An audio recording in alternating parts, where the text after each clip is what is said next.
So let's break this down for a second. We did this on Thursday. Today is Sunday. But on Thursday, we did 2 hours and 3 minutes, and then it froze and then shut down. And I literally about had a brain aneurysm at that moment. Chris has a picture showing me contemplating life as I knew it. Then decided, you know what? It's none of our fault. It's technology's fault. Technology sucks. It's cool. So Chris is back in studio. Here we go on Sunday. What's up, dude? Going? We're here. I appreciate you having me back. Yeah, well, it was so good. Nobody got to hear it. I figured we might as well try to redo it. So we can kind of touch some bases and maybe get out of here before this thing shuts down again. We'll try to be a little more concise this time, I think. Yeah. We went down some rabbit holes last time. We did. And, if we wouldn't have got stuck in everything off topic, we probably would have got out of there on time. That's true. And we did get lost. Ethan did. I can't blame him because Ethan was going like this, like towards the end of the podcast for me to wrap it up. And then literally I hit like one more rant and it was like 30 minutes. And that's when I don't know what we were talking about at the very end, but that's what got me. Well, once we hit an hour and 30, I was like, oh, this is perfect. This is a perfect time to end. And then you guys just kept going. I was like, I'm not going to stop them, but whew. All right. Well, let's jump back into it. So, Chris Baumunk in studio, VP of Sales at Echelon. So that is, we'll let him tell you all about it. He already told us all about it. Just I heard about it and you guys didn't. So, all right, Chris, floor is yours, bro. So Echelon Fitness is a Chattanooga-based company. We are a connected fitness experience. We have several modalities of bikes, rowers, treadmills, the reflect mirror.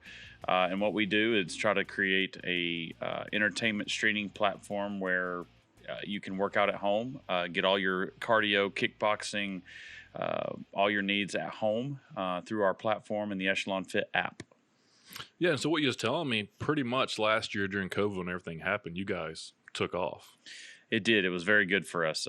Everybody obviously was, shut at home. Everybody had to quarantine at home for months and months on end, and a lot of both in the U.S. and Canada and elsewhere, fitness became a very high demand.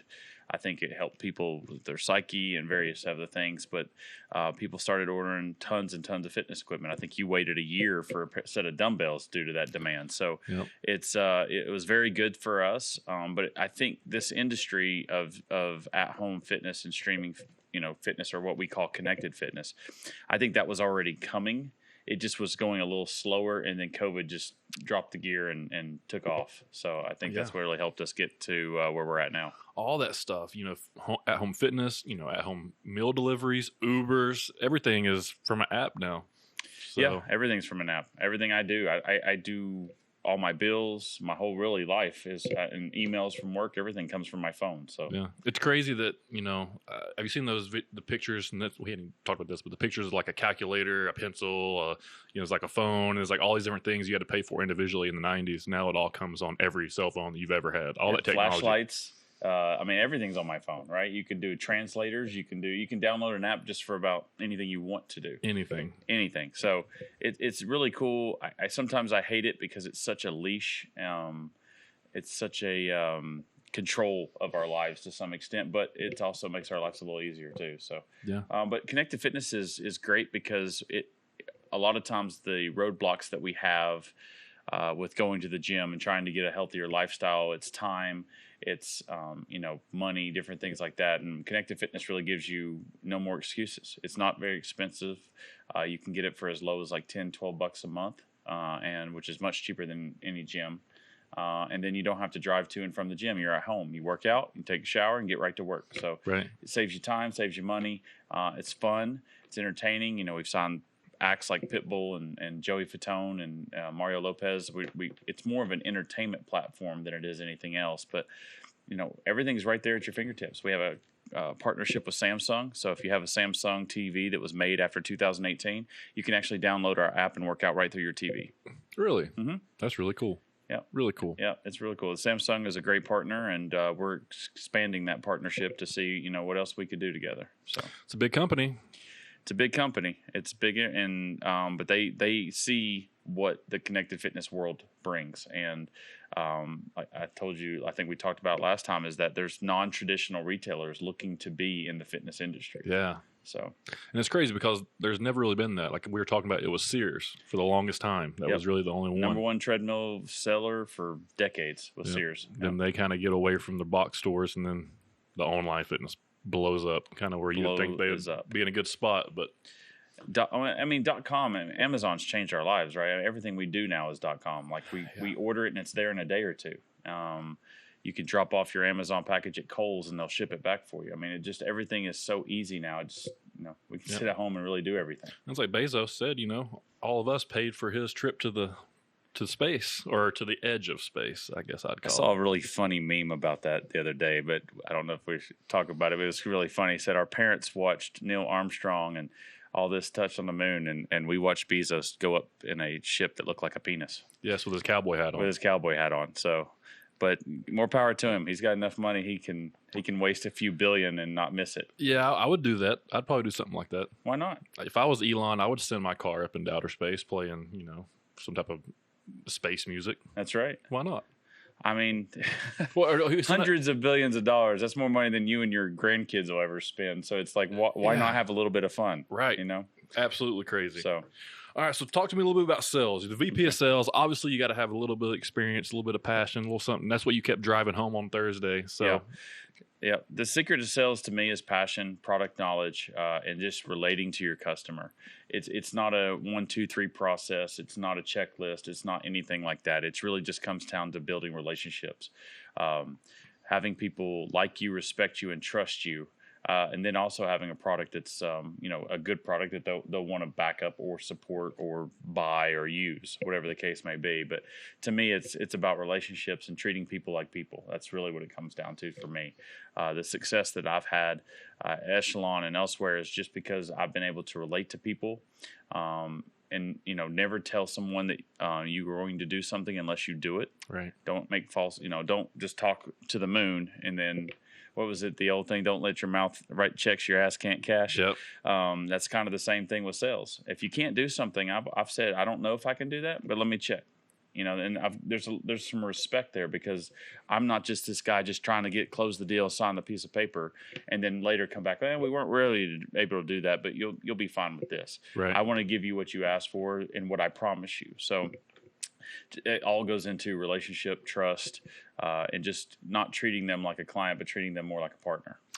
And you came from the world of pharmaceuticals, so that's almost like a catering business per se. It is now, yeah, for sure. And that's why I got out of it. Honestly, it wasn't much of a sales job. It was a lot of Starbucks and Smoothie King, right, and bagels. That's what my life consisted of. Was trying to cater. To your point, a lot of things, but it did teach that you do some professional sales training. You do a lot of things there that help you or have helped me down the road. But to me, it wasn't what I was looking for, which is really traveling out, dealing with the Costco's and the Walmarts of the world, and building relationships with these people, and then building programs on top of it. Doctors these days are so pressed for time and everything else. They just weren't. You just didn't get to connect with them and really get to sell them on your drug.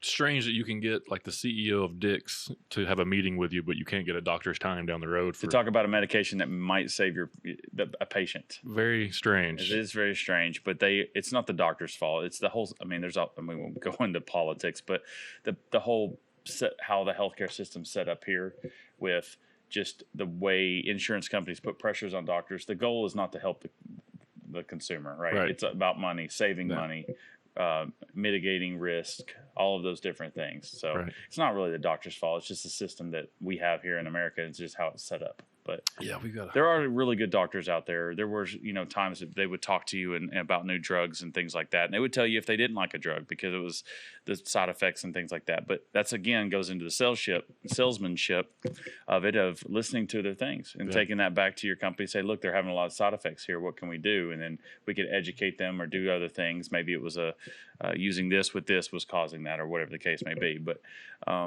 listening.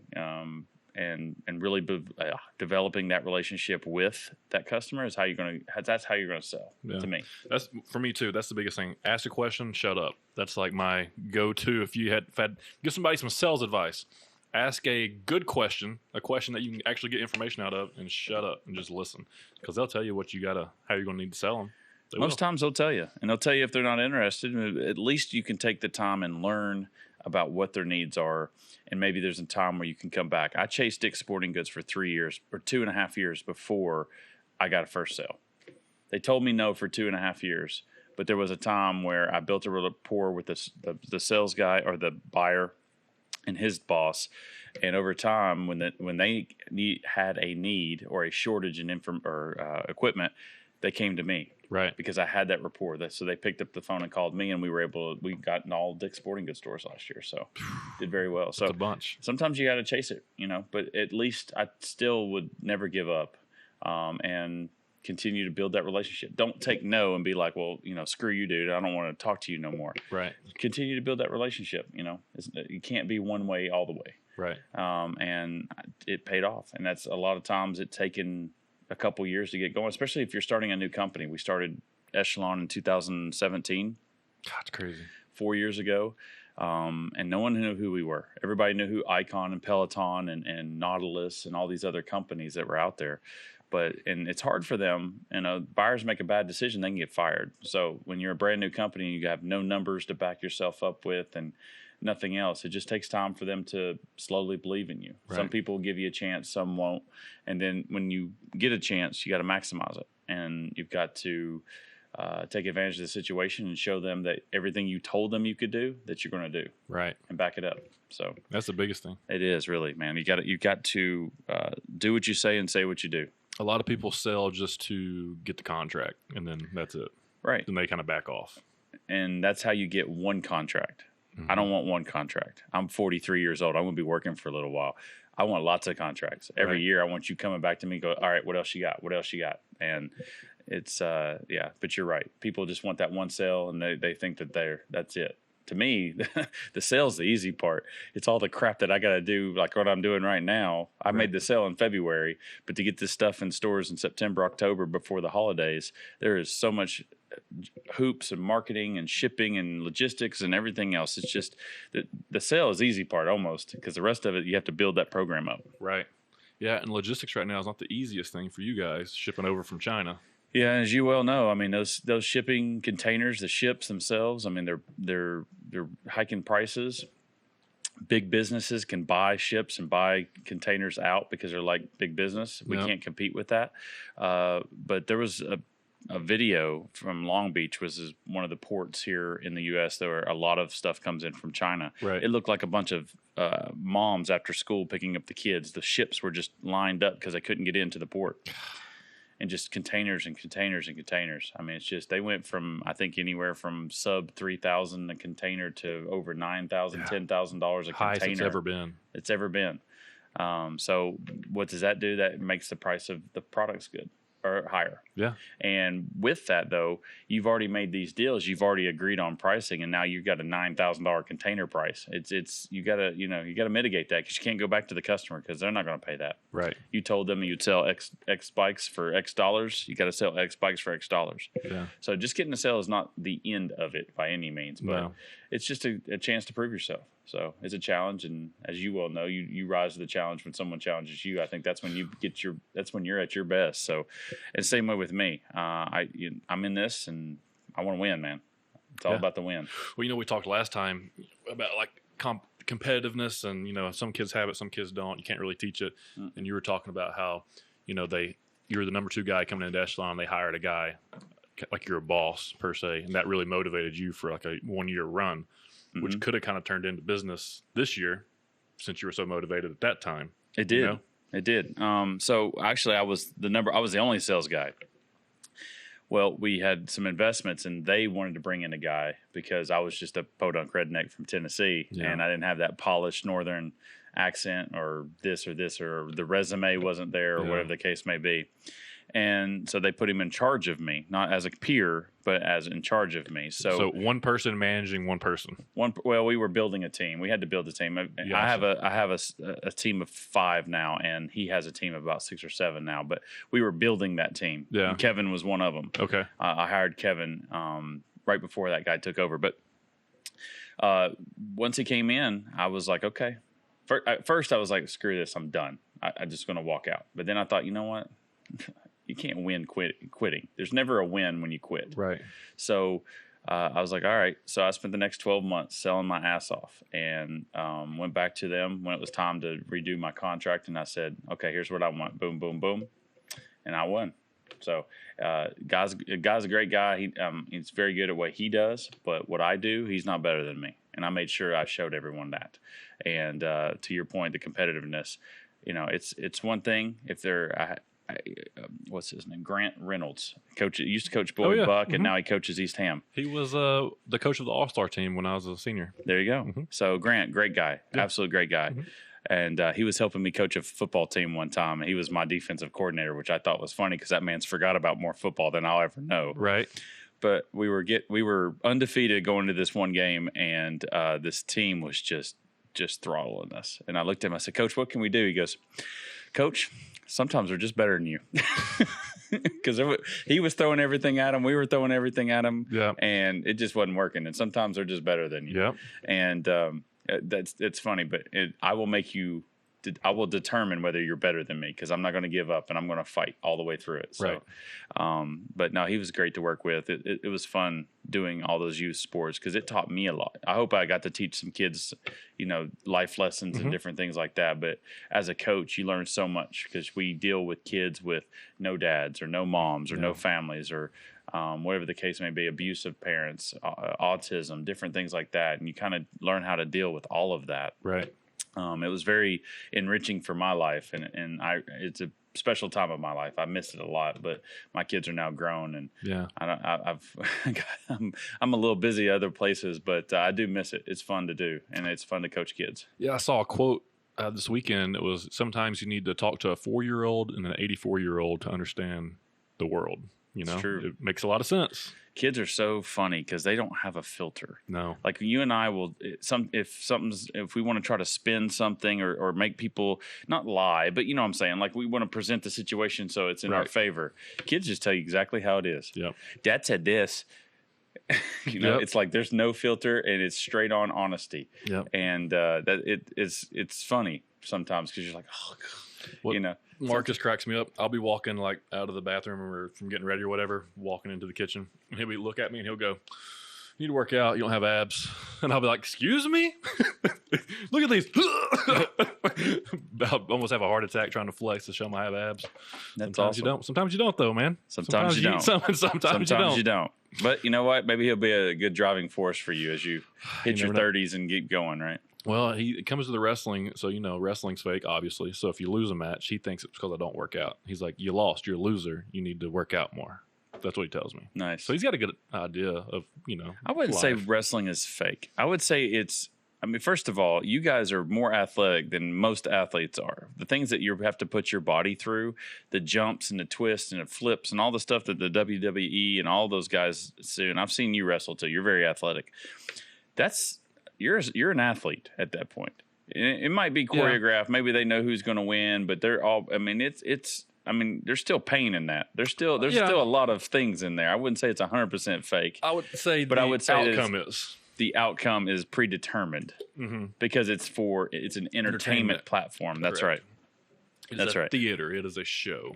So and you know what? You can't knock it because it's a $1 billion business and it's booming and people love it. It feels like it's hitting like that second wind even now, like it's about to go to the next level. So we'll see. Yeah, I think they need another Rock. They need the guys who really just transform and transcend the sport. And I don't know that they have that right now. I don't know. No, see, I think in the 80s you had Hogan in the North and you had Flair in the South for the most part. Right. And then they kind of joined for a little bit.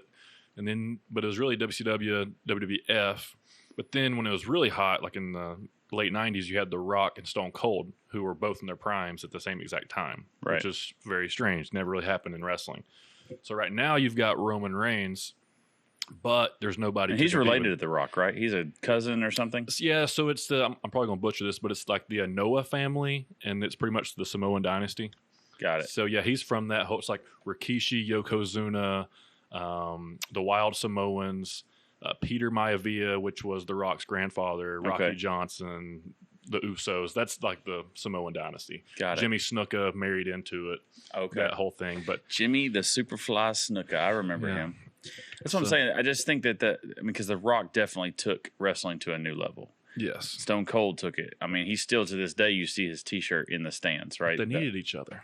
They needed each other. You got to have a foe. But I mean, The Rock also had, Undertaker he actually lasted both generations. He was there early on with Hulk Hogan and Ultimate Warrior and all those guys.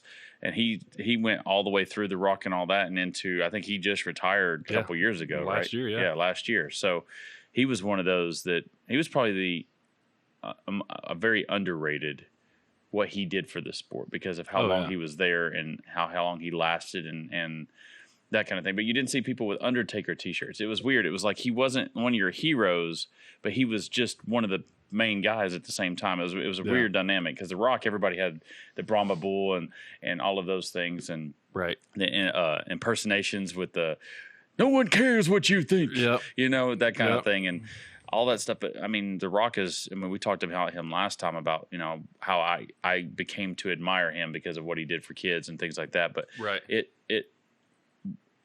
and acting, but what he did for that sport and just the electric and how big he was, he transcended the sport. And I think a little bit of that is missing now. They still have the fans and they still have the drama and the plot and all of that, but they really don't have that superstar, that next guy who's going to be The Rock or be what Stone Cold was.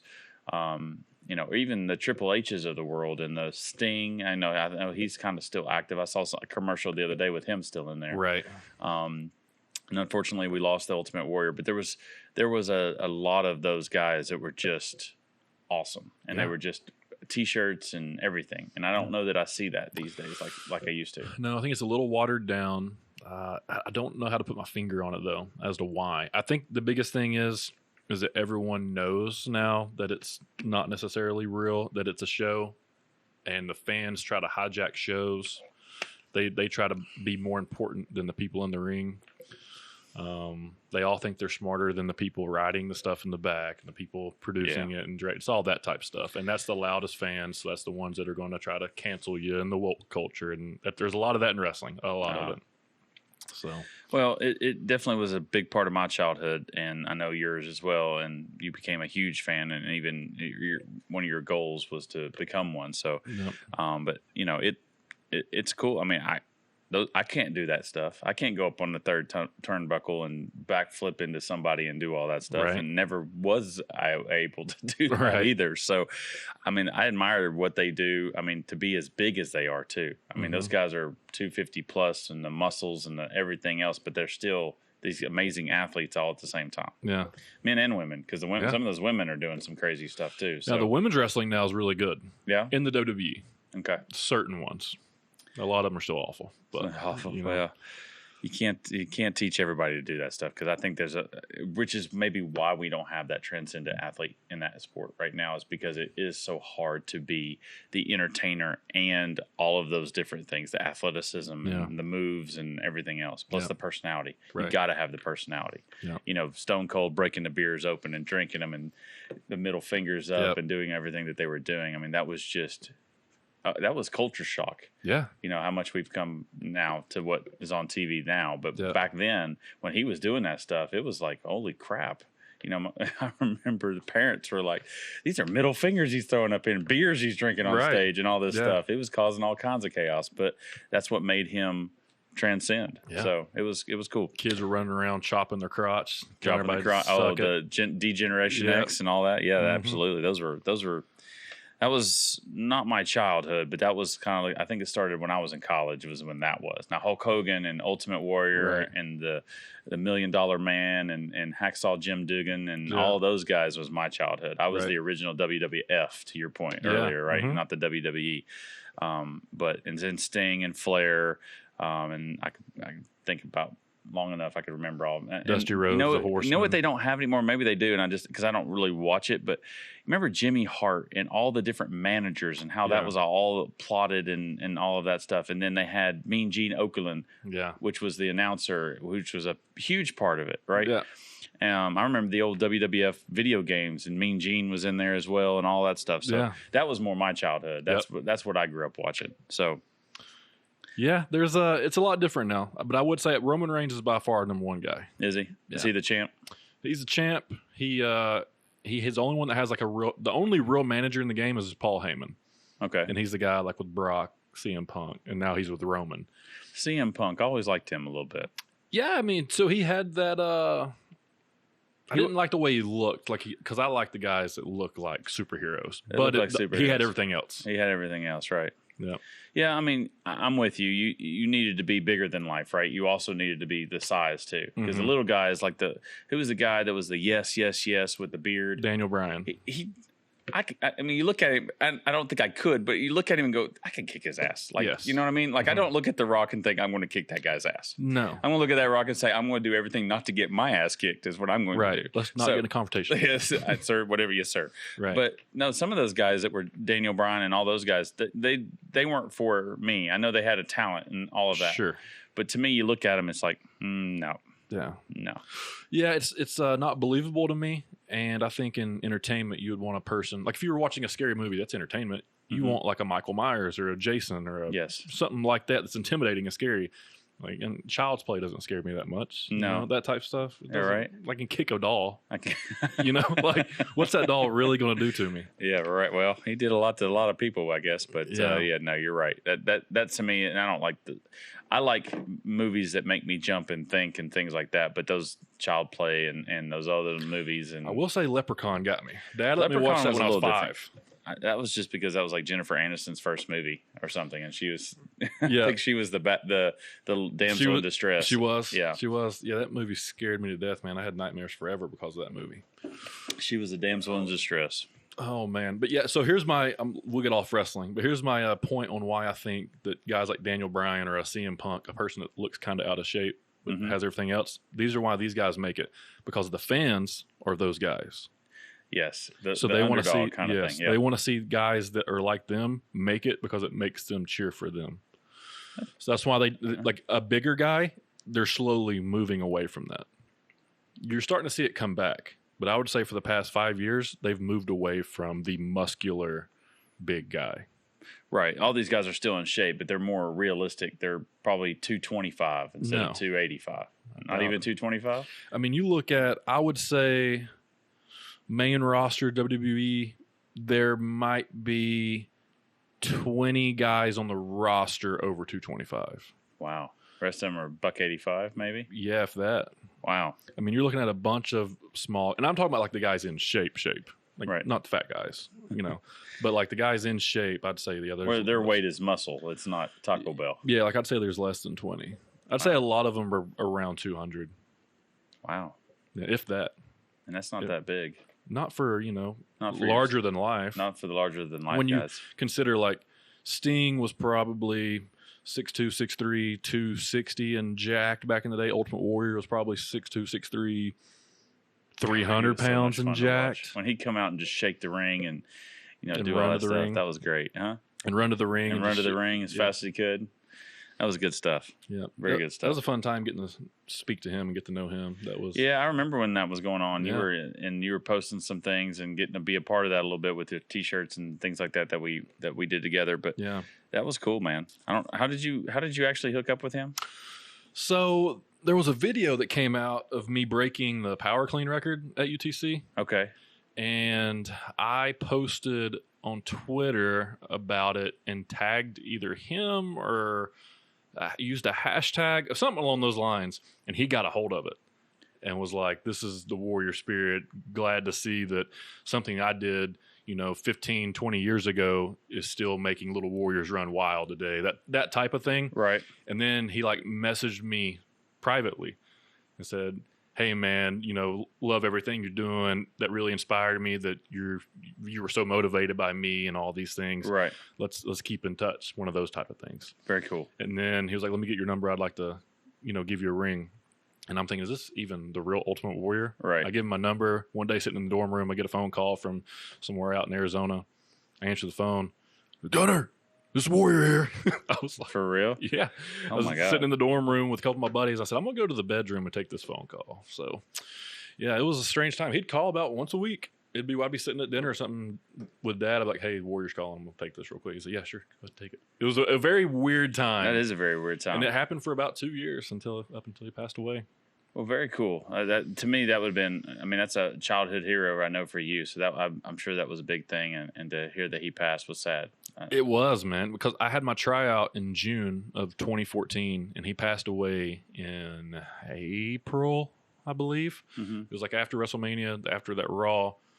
And he was going to be at the Performance Center when I was going down there. It was going to be the first time we actually got to meet in person. Okay. Because he had just came back, got inducted, kind of put everything, unruffled all the feathers that he had ruffled back in the day. So he was going to be at the Performance Center for my tryout because that was the one tryout of the summer. Oh, wow. So I was going to finally get to meet him. And then he passed away that April. So it was weird to wake up and my phone was blown. I've never had that many text messages ever when I woke up. Wow. Yeah. And it was weird that everybody was checking on me because it was like I lost a family member, which you lost a friend. You lost a friend, but a mentor, I guess you could say. Right, no doubt, no doubt. Yeah. So, I know you wanted to talk about sales and different things like that. What challenges do you have in the sales world? Because I can tell you, no is always the biggest challenge. Sure. But what else is there? What else is there in the sales world that challenges you beyond the no? Yeah, so logistics for me, and we talked about it on Thursday a little bit, but the biggest one is the number one rebuttal, and it's hard to get around it, and this is why they throw this wall up, and that's, are you asset-based or your brokerage?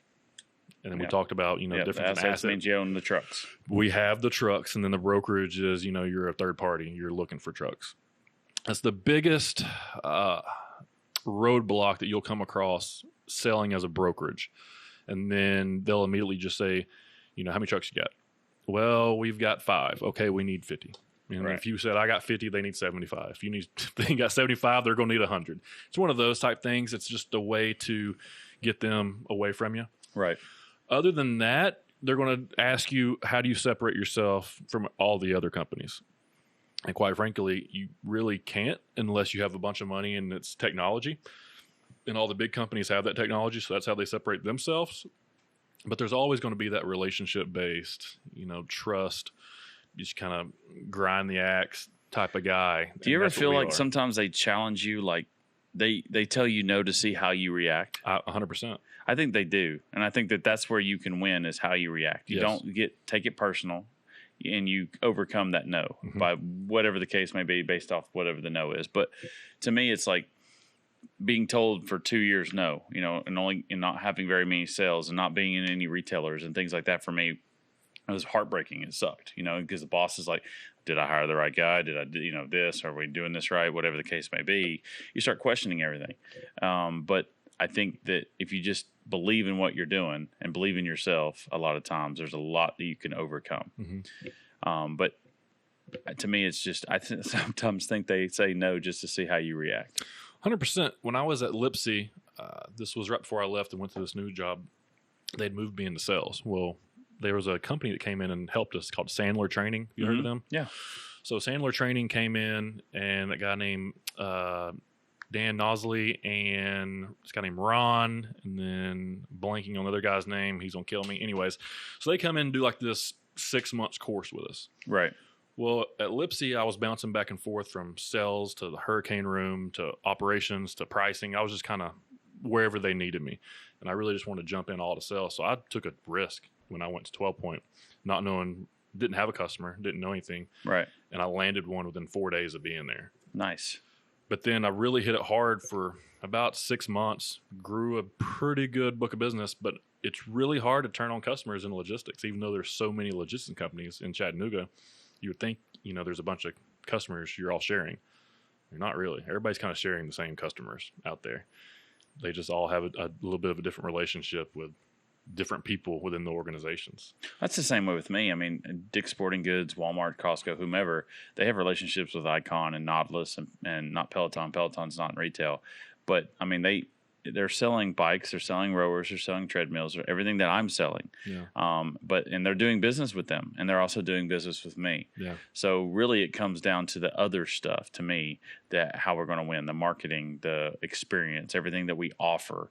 How do we differentiate ourselves from them? Because to your point, like you said, I mean, there's only so many people shipping things these days. So you got all these logistics companies, because right now logistics is on fire, right? I mean, everything from cars to clothes to toilet paper to whatever is pretty much everything in the country touches a truck. Yes. At some point, yes. Right?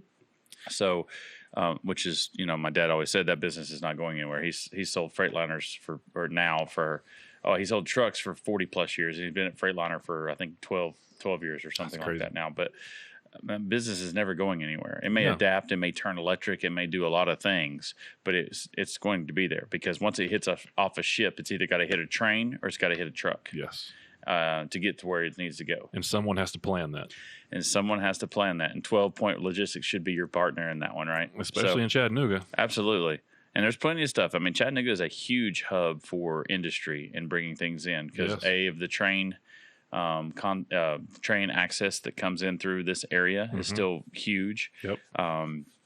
This is a thriving area in the Southeast because there's 4 interstates that come into Chattanooga. Absolutely. So, and that's the only way trucks travel, it's right? Gateway to the South. It's a gateway to the South. So I have a lot of customers like, oh, you live in Chattanooga? We drove through there. I was like, oh, you must have been going north to south. Yeah. Because in the Northeast or the Midwest and you're going to Florida, you're going to Georgia, wherever, or the Gulf, you have to come through here. Yeah. So trucking in this area is always going to be a booming thing. Oh, yeah. I don't know if they've always done brokerages and all of that, or if it's been, because a buddy of mine, Chris Deal, owns Deal Trucking. I think it's Deal Trucking up in Johnson City. I don't know how many trucks he has, but he's been doing that for a long time. Right. I don't know if there's always been brokers or if it's been one of those things because of the competition. You need someone to kind of be your gateway of pricing and things like that, right? And drive competition and get prices down, because that's really what you guys are trying to do, is say, hey, we've got business, we want to do it at a good price, and we're going to make sure that it gets there, and we're going to do all of these different things, right? And that's what you're going to pay us for, right? It's a service, right? It's what you said last time. So I think it's a good business to be in, but how you're going to differentiate yourself will be how you guys transcend. Yeah, and I think the biggest thing for that, and that is service. Biggest thing. So say you give us a load, and this load's got to pick up in your warehouse in Texas and go, or say Chattanooga, and it's got to go to wherever. And that it needs to deliver by, we're going to pick up on a Monday, or you can pick up anytime during the week, but it needs to deliver on Friday. It has to deliver by Friday. Right. Well, you don't want to give it to somebody and them say, it's going to deliver on Friday. And then they pick the load up on Tuesday, and then you don't hear from them again until Monday when your customer calls you and says, hey, the bikes never came. The rowers never came. Right. Now you're having to reach out to us. Hey, where's the truck at?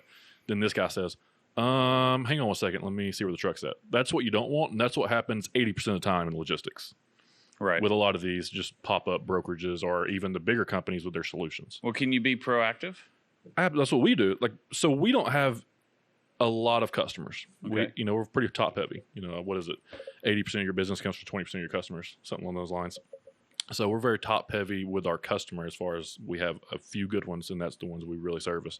But every customer of ours is really important because we don't have that many. So right. It's priority pretty much any load we get. So what we do is we try to send updates before we even get asked. Certain times during the day, checking on trucks, getting in front of problems. That way, if we have a problem, about it before. Peace of mind. You're providing peace of mind to the customer, so that whether they good get or that bad. email or a phone call that said, hey, that truck's in Arkansas. It'll be here tomorrow. Yeah. Just want to let you know everything's good. Yeah, whether good or bad. And that's how we grew my biggest customer so fast. And that was, hey, I'm going to let everybody be transparent on this. I'm going to let you guys be on every email that comes through. But also, I'm going to be on every email. I'm not going to answer them. You guys answer them.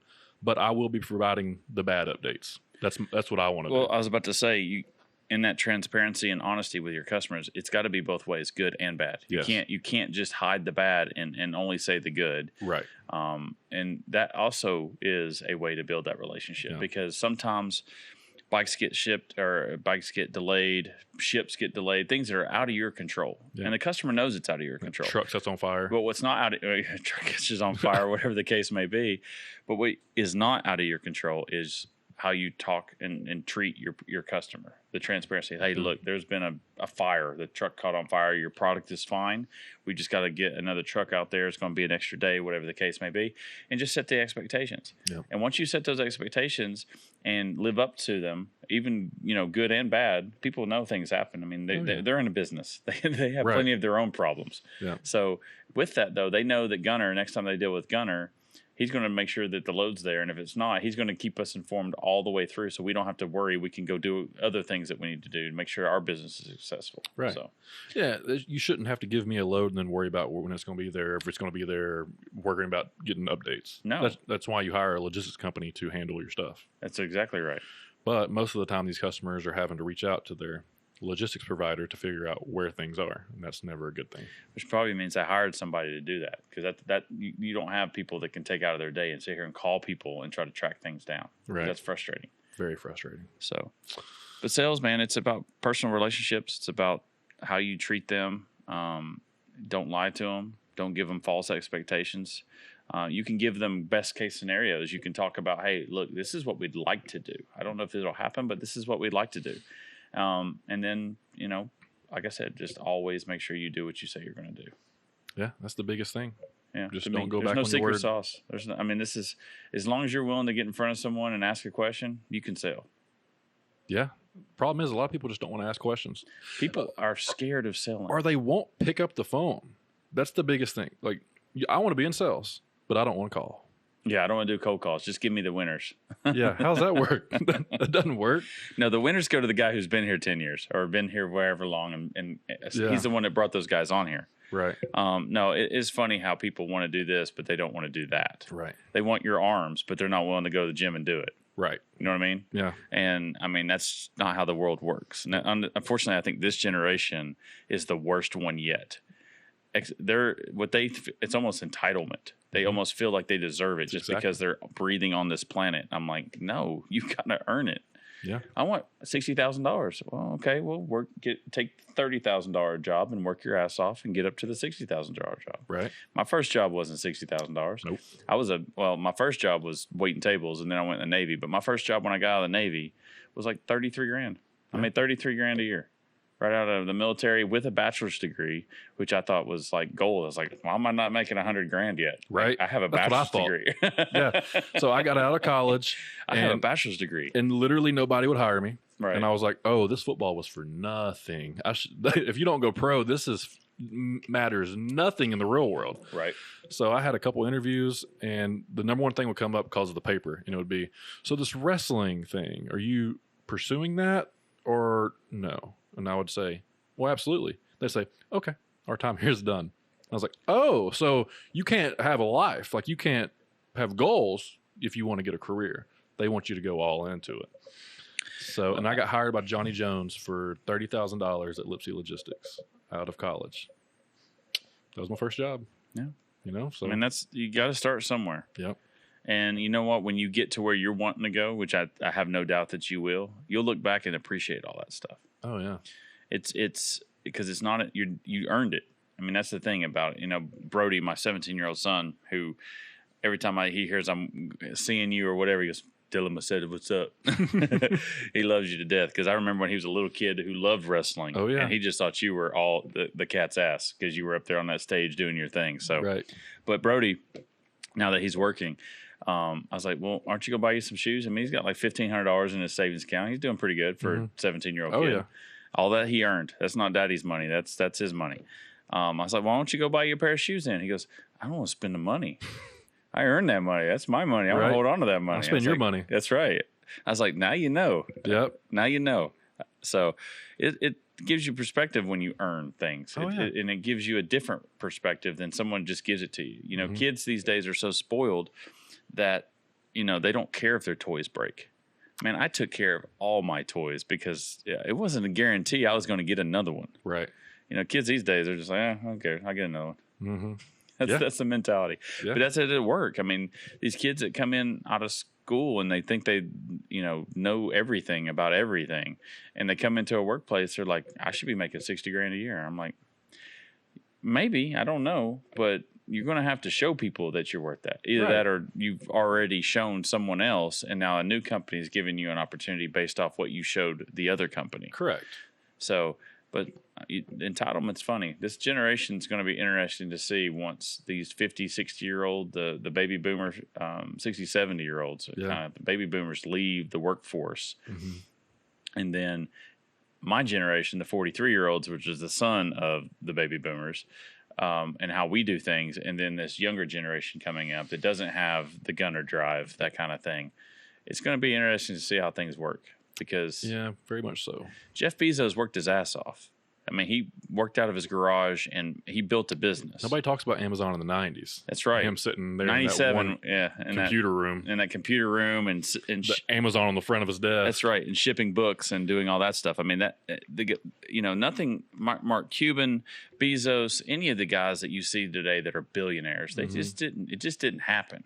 No. I mean, the guy that Facebook, I mean, he spent years developing it and it just blew up. He got lucky, but he still took the time to write the code and all of these other things. It wasn't just, right place, right time. He just had a good idea and took it. Well, and the guys that they say he stole the idea from or whatever, why didn't those guys just do it?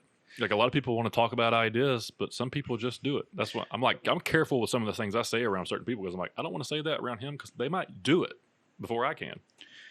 Well, I mean, there's plenty of ideas out there that I don't know what the truth is on that. And usually the IP is but I mean, it went to court and someone said, you know what? Zuckerberg is the man. So he did it. So he did it. It's his code. It's his IP. Don't know what to tell you. You should have signed a better contract, I guess. I don't know. Yeah. But it takes hard work and it takes effort and, in sales, a lot of that is still is true. You have to work hard. You have to know your product. You have to know the environment in which your product is going into. You have to know the logistics world. Yeah. If you don't know the traffic patterns or timely, how long it takes a truck to get from California to New York or something like that. If you don't know your environment and your product, then what good are you to the other person? Because there's not everybody who's buying logistics knows logistics. Correct. So you got to be that expert. Yeah. And product knowledge, along with all the other stuff we've already talked about. I mean, you got to have that as well. But you got to put the effort in, man. You got to be willing to pick up that phone and get 9 no's so you can get that 1 yes. Oh yeah, absolutely. And a lot of times you got to call the same person 8 times before you even get them to really have a conversation with you. That's right. They might say no, stop calling me, no, do not call me again, no. What do you want? Perfect. You got 5 minutes. That's persistence. That's right. Yeah, and that's happened with me. Like the Walmart guy. I've talked to this Walmart guy probably, 4 or 5 times on the phone, but through emails, I don't know, every month. Right. For 2 years. And this guy keeps telling me, no. Finally, he was like, what do I need to tell you other than no? And I was like, how do I get a yes? And he goes, you got 50 trucks? I said, no. He said, well, call me when you do. Okay. I know when I have 50 trucks, I can call Walmart and get set up. There you go. So, if I ever go somewhere that has 50 assets, I've got Walmart. But now you know. Now I know. And you know that, and that makes sense with Walmart. I mean, the amount of trucks that they run through this country is unbelievable. Yeah, absolutely. But, I mean, there you go. That gives you something to shoot for. Hey, boss, let me know when we get 50 trucks. I got Walmart on the line. Yeah, and I've said that. Yeah, I no doubt. So here's a question. Let me cut you off, but I want to pick your brain. You didn't cut me off. Managing a sales team. You said you have 5? I have 5 people that work for me. So how do you handle that? I'm a terrible manager because I'm so busy and in my own head but here's how I treat people. The people that work for me are invaluable. The girls that help me do all the paperwork and the admin, and they call Walmart and our reps and things like that to get the information on setting up products and doing all the busy work. Yeah. I can't get my job done if they don't do their job.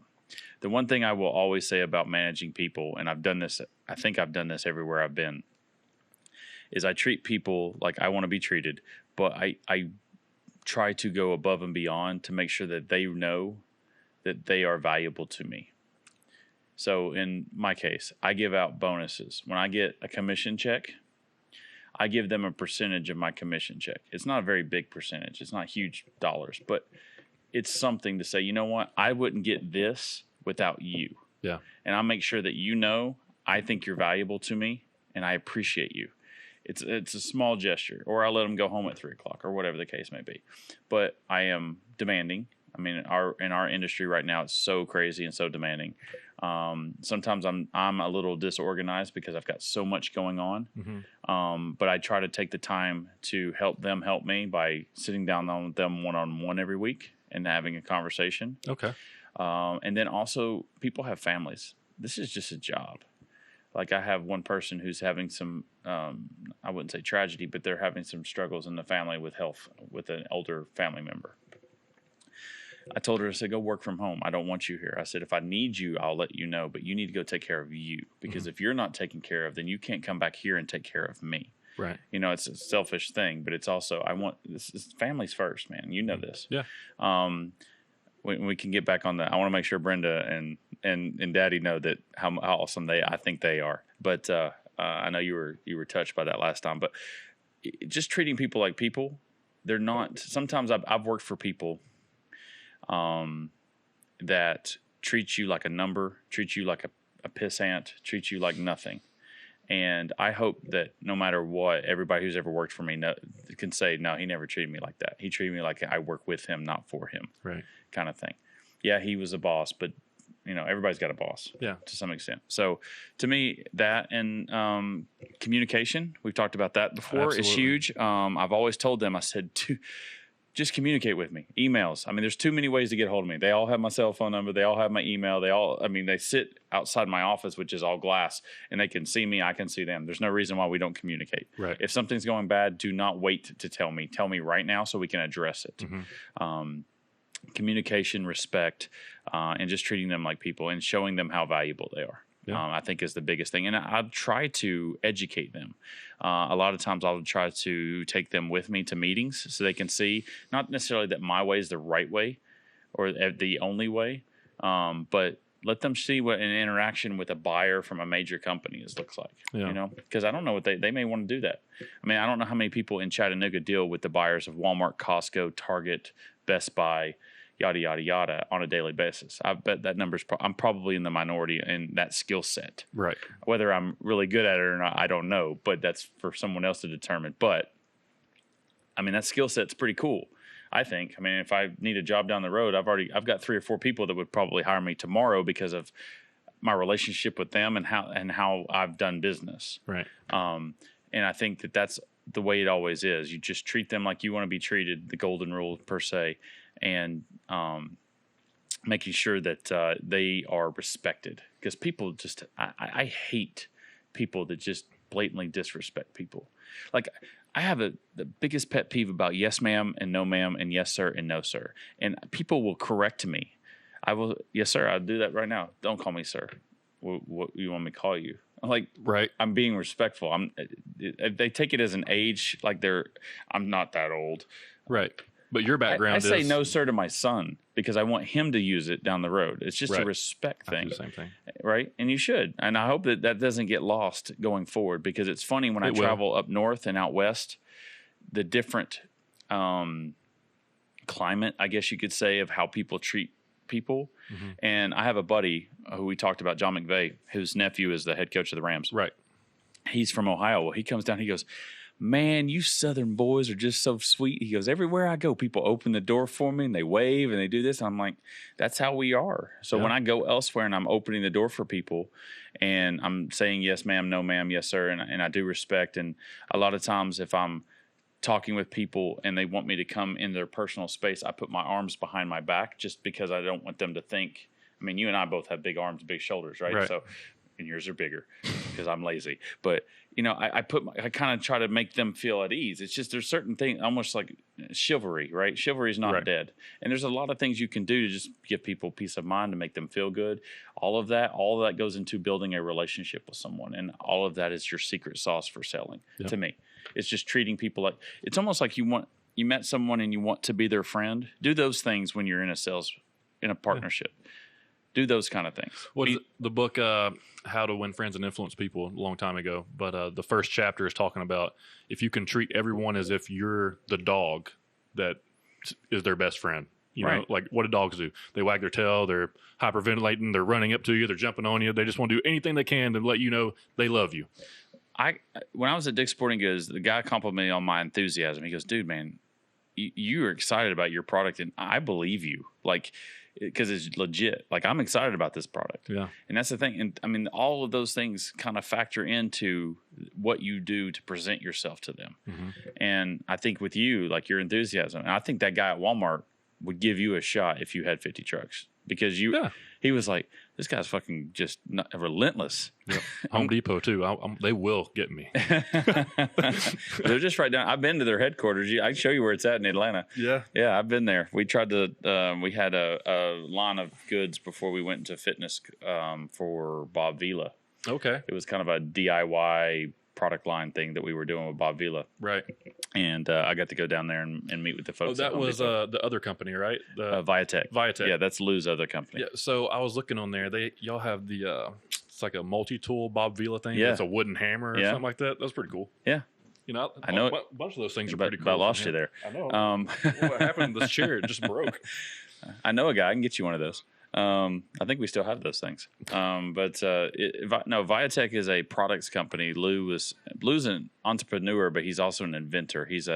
That's how his mind works. He wants to come up with ways and do things do things better, cheaper, whatever the case may be. So, right. Yeah, but I got a chance to go down to Home Depot and go in their home headquarters that's cool, and meet with them. It's kind of cool. The inside of the building looks like what you would think a Home Depot headquarters would look like. A lot of wood, a lot of orange from the logos and things like that, but it was pretty cool. Yeah, we went down a few years ago when I was at Lipsy. I was working with the Home Depot team, and we went down to the Home Depot conference, which was at the College Football Hall of Fame, and that was a really cool experience. I've still never been there. I got to go. Yeah, it's really sweet. It's a really cool deal, and it's right there, pretty much in the middle of Atlanta, right there by State Farm Arena and everything. Yeah, I've seen it. Yeah.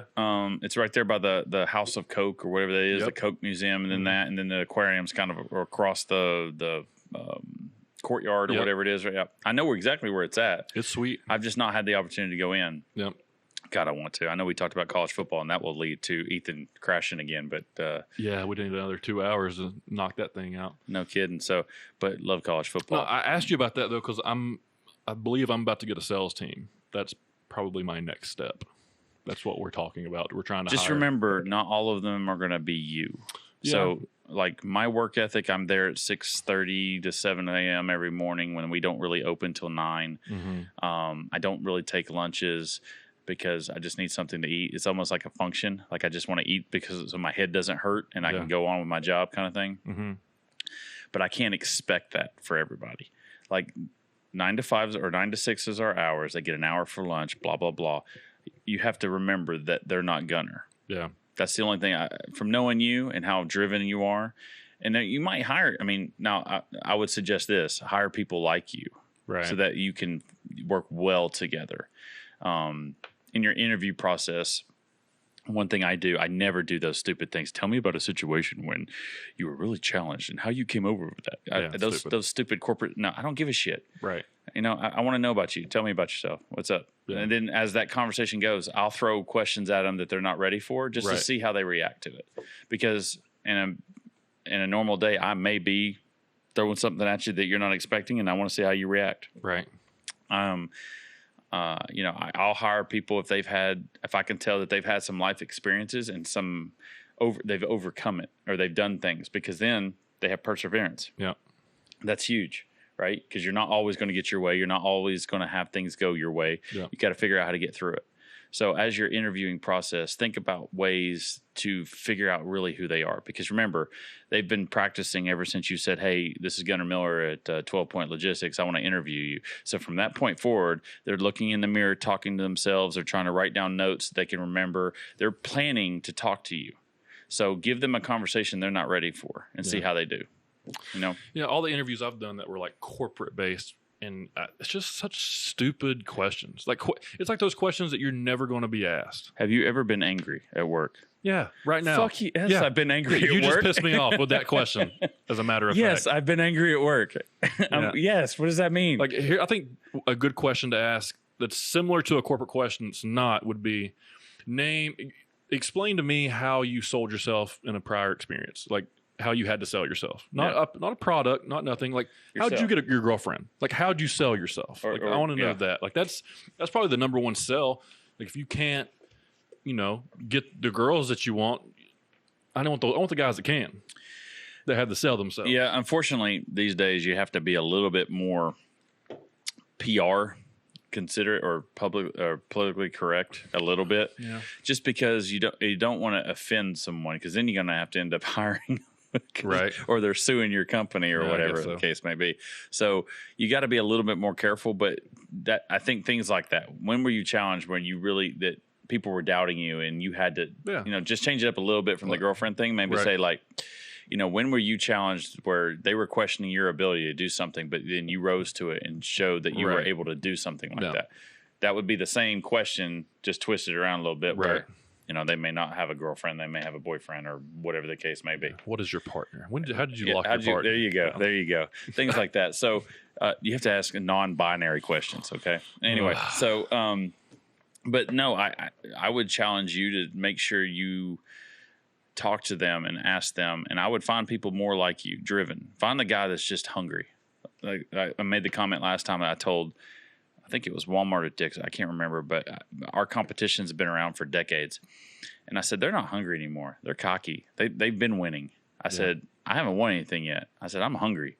I said, you want to hire a company that's hungry and it's going to do whatever you really want them to do and do it well? Or do you want a company that's just going to throw something at you and you just have to accept it?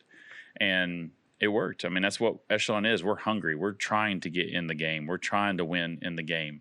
And that's who I would hire. And the people that I have working for me, their personalities came through in the interview, their desire to win, their desire to not be in that position for very long. Right. I don't mind hiring people that are going to move on. Matter of fact, I actually promote it. I have a girl that wants to be in marketing really, really bad. Mm-hmm. So anytime I have marketing meetings or anything like that, I put her in front and say, here's marketing. Learn, get to know these people. And, if there's an opening that opens, then you can throw your hat in there. Yeah. Saban loses freaking assistant coaches every freaking year, right? Mm-hmm. But he doesn't mind, because that means that they did a good job, and that means that what he did was a good job with them because he got them promoted, right? I'm not afraid to lose somebody because, I can find somebody else. They may not be that one person, but I can hopefully tool them and shape them and do that kind of thing. But to me, find people who do not want to be in that job for very long, because you don't want to be in your job that long. You want to be the next job. Yeah. And then once you get there and you get your feet under you, you're going to want to jump again into the next place. That's all of us, right? Mm-hmm. I don't want to be VP of sales. I want to be P of the company. I want to be the pres. I want to be the CEO. I want to run this stuff, right? Yeah. Because as you get older and you learn all these things and you develop all these talents and experiences, and you start thinking, okay, I wouldn't have done it that way. I'd have done it this way. So you get to a point where you want to run this stuff because you want to see if your way really works and if it can be successful. Right. At least I do. That's you're driven, right? So, I won't ask you to call out your bosses, but there's probably things that they do that you don't necessarily agree with, and they may get home, right? They may get to where they want to go, but maybe hey, I could have gone a straight line right there, or I could have done this and done this, or maybe we did this, we would have got more out of it. I think that's anybody looking at anything. There you go. I'm sure they think I could do something different, and I think they could do something different. Right, and that's just what it is. So as you hire a team, I think you'd be a great leader. First of all, I've seen you with kids. I've seen you, and not that they're going to be kids, but I've seen you. You know how to handle people. You know how to read people. You know how to kind of measure the room, whatever the case may be. I think you'll be fine. I think you're driven. You're just going to have to, I think the biggest thing, and it might not even be the case, but my concern for you would be is you're so damn driven and so damn motivated. You would expect everyone on your team to be that way. And I don't know that they won't be, but just maybe to the level that you are. Right. And just make sure that your intensity doesn't overwhelm them, I guess to say. Does that make sense? It does. Okay. Because I love it, dude. I wish I had 20 people with your enthusiasm. We'd rule the world by now. Peloton would be out of business. Right. But I would say that. And as they come on, teach them like you've been taught, because you've been at the bottom. Mm-hmm. You got the job right out of college and you didn't know what the hell you were doing. Yep. Teach them, because if you surround yourself with a team that knows everything you do, dude, you're going to be rocking.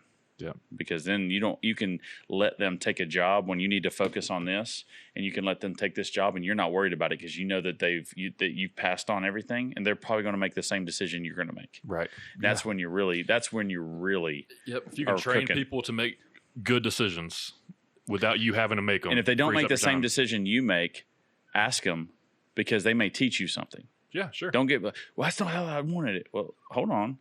Why'd you do it that way? Oh, well, fuck, that was smart. Thank you. That was a good job, dude, man. Give me some love right there, because now you just taught me, because that was not even where I was going with it. Yep. And you just taught me something.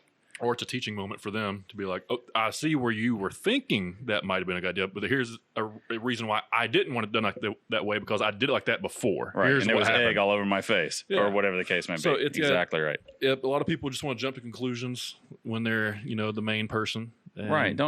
Find out why. I mean, and then it's a teaching moment, or it is a teaching moment. It's either they're going to teach you or you're going to teach them why you wanted it a certain way. But if you can get a staff that's all on the same page, shit, man, you rule the world. You can. It's hard to get a bunch of people on the same page. Football, baseball, it doesn't matter what it is. If everybody's on the same page, because Tom Brady, you know what he went down there to Tampa. He didn't throw the best balls, or he didn't do all this. He got a team to believe. Yep. All on one thing, whatever that one thing was, whatever that team concept was for last year. He went down there and went like this. By the way, he went, see this? We have to do this right here, and I'll give you one of these, or I'll lead you to one of these, and they did with a torn MCL that nobody knew about. Right. Well, he doesn't run it anyway. It's true, but you don't have to. When you don't have to make decisions like him. Well, it's just in Bruce Arians, the coach, he said that multiple times. He goes, Tom's in there coaching, teaching, and preaching, because you can't ignore Tom Brady in a locker room. The man says jump, or says something. Hey, if you do A, you're going to get B. You're going to believe it, because he's got B along a lot of times. Yeah. So but the same way when you're coaching your team, that's what I would suggest, is just work with them and educate them. Don't be afraid to make them. Some people are scared that they'll take their job. Yeah. Don't be that, because if you don't train them and y'all fuck up as a team, your job's going to get taken. Right. Right. You know what I mean? Yeah. So don't be afraid of that, because I ran into that in corporate America when I worked at Blue Cross and other places. A lot of people don't want to share information because they feel like that secures their job, because they're the subject matter expert and no one else knows their job. So therefore, I'll never get fired. Right. So I'm not sharing it. What do you need? Okay, I'm not going to tell you how to do it, but I'll come do it for you. That's no, because then you can go do something else. Let that person do it. Right. See, with me in logistics, I was able to kind of learn a little bit about everything, because I had to work my way up from the bottom. So, I guess it's the janitor mentality, or the person that comes in and works in the warehouse and then works his way up to be the president of the company. I mean, I'm slowly working my way up through logistics. What commercial did I see the other day? The guy for Jersey Mike's, he started out making sandwiches, and now he's the dude. He bought the most franchises, I believe, is what he did. Now he's pretty much the president of such. Right. Yeah. But I mean, he started out making sandwiches. Yeah. But no one knows that company better than the person making sandwiches, especially if you have a business mindset. That's right. Or you're an entrepreneur, I guess is what they would call it. Is that what they call him? Well, I don't know about him, but I know that... Is that the new non-binary term for businessmen? So I go through these phases. Like, I told you back in the day, I was big into fitness. I mean, I still am. About to say hello. But like, that was the primary consumption of my knowledge outside of work, or even that's because that's what you were passionate about, and you were also a 20-something-year-old guy in college, or or you just got your first job or whatever, so that was you. Right. So, and that was me up until getting the sales opportunity, to where I kind of took that energy and focused a lot on sales. But then I didn't work out as much, so I lost a little bit of weight during that time. Man, you lost your abs, I hear. But then I was like, you know what? In order for me to be the best me, I've got to be balanced. I got to have a little bit of both. You do have to. Balance is important. So a lot of my time is still spent listening to business podcasts, or logistics podcasts, or entrepreneurial podcasts. So there's a term now, and it's an entrepreneur. And it is an employee that has an entrepreneur mindset that wants to grow within that company.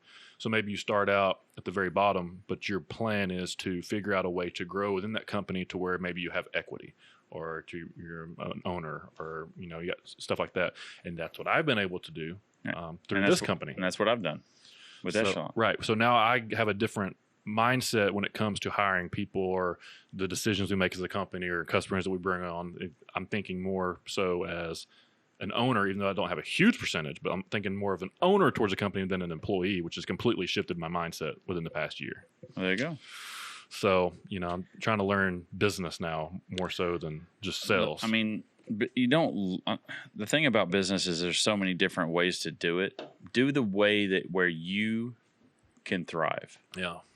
I can't thrive if I have to read a bunch of stuff because I don't like to read. Right. I like to listen. Yes. Podcasts are great for me because I like to listen and learn that way. But I don't like to sit down with a book and you know, a glass of milk at night in my bed and watch and read a book. I'll be asleep in 5 seconds. Right.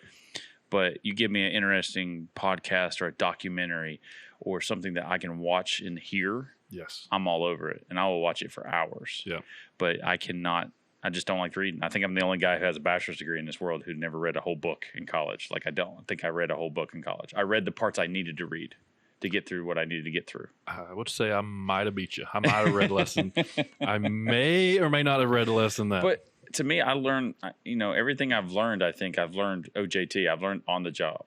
And, and I've learned from people, smart people like Jay Rashke, your brother-in-law, you know, I watched Kevin Wright on how to deal with the kids and how to deal with parents and how to. One of the best I've ever seen. I mean, Kev is so talented. And the fact now that, you know, he's turned that talent into leading people to Christ and doing the things that he's doing there, he still has it. He still has the same magic he had with those kids coaching football, baseball, whatever.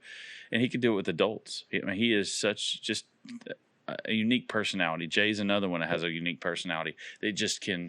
People just are drawn to him. You just want to talk to him and learn from him. And they teach you not necessarily like a lesson or like reading a lesson and teaching. It's more like you just watch them and you just learn and you watch how they do things and just pick things up. I mean, I've learned there's a lot of things that I did raising my boys that, you know, Kevin taught me or whomever. You know, I watched these guys raise their kids. They weren't yelling at their kids. They weren't.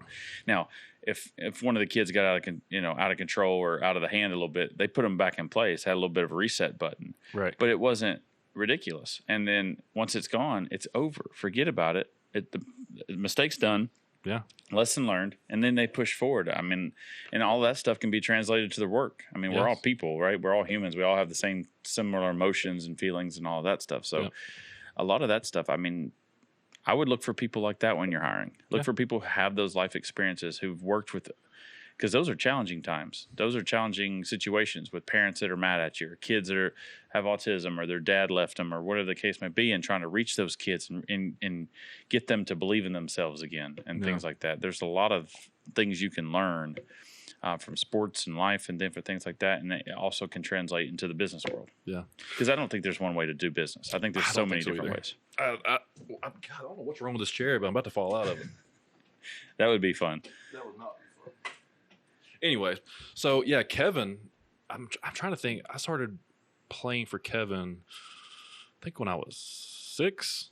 Pretty sure I was 6, but him and Dad were coached our team all the way through. But I can remember Kevin coming up with, you know, teaching kids how to throw, feed the horsey the apple. Feed the horsey the apple. Feed the horsey the apple and then throw, right? Yep. So as soon as Marcus was even thinking about playing baseball this year, literally without even thinking, the first thing I told him was, nope, feed the horsey the apple. And then I was like, Kevin got me. So I had to immediately comment on one of Kevin's posts about feeding the horsey the apple. But it's crazy how that stuck with me, you know, from the time I was 6 until I was 30. Yeah, I mean, there's plenty of that I taught my boys and also the kids I coached about, you know, wherever you point your front shoulder is where the ball's going to go. Yeah.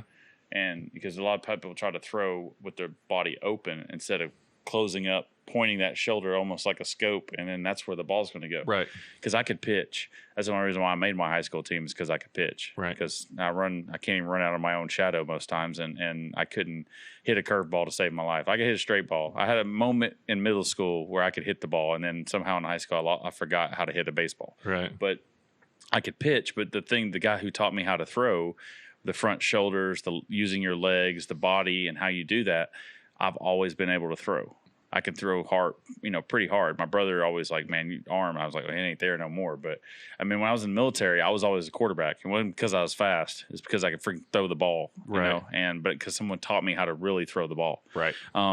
But those things it's amazing. Sometimes I catch myself with my dad or, you know, people who've been influencers in my life. I'll use their references on someone else, to your point, with feeding the house. And I'm like, oh, they got me. That's what that was for. Yeah. Damn it.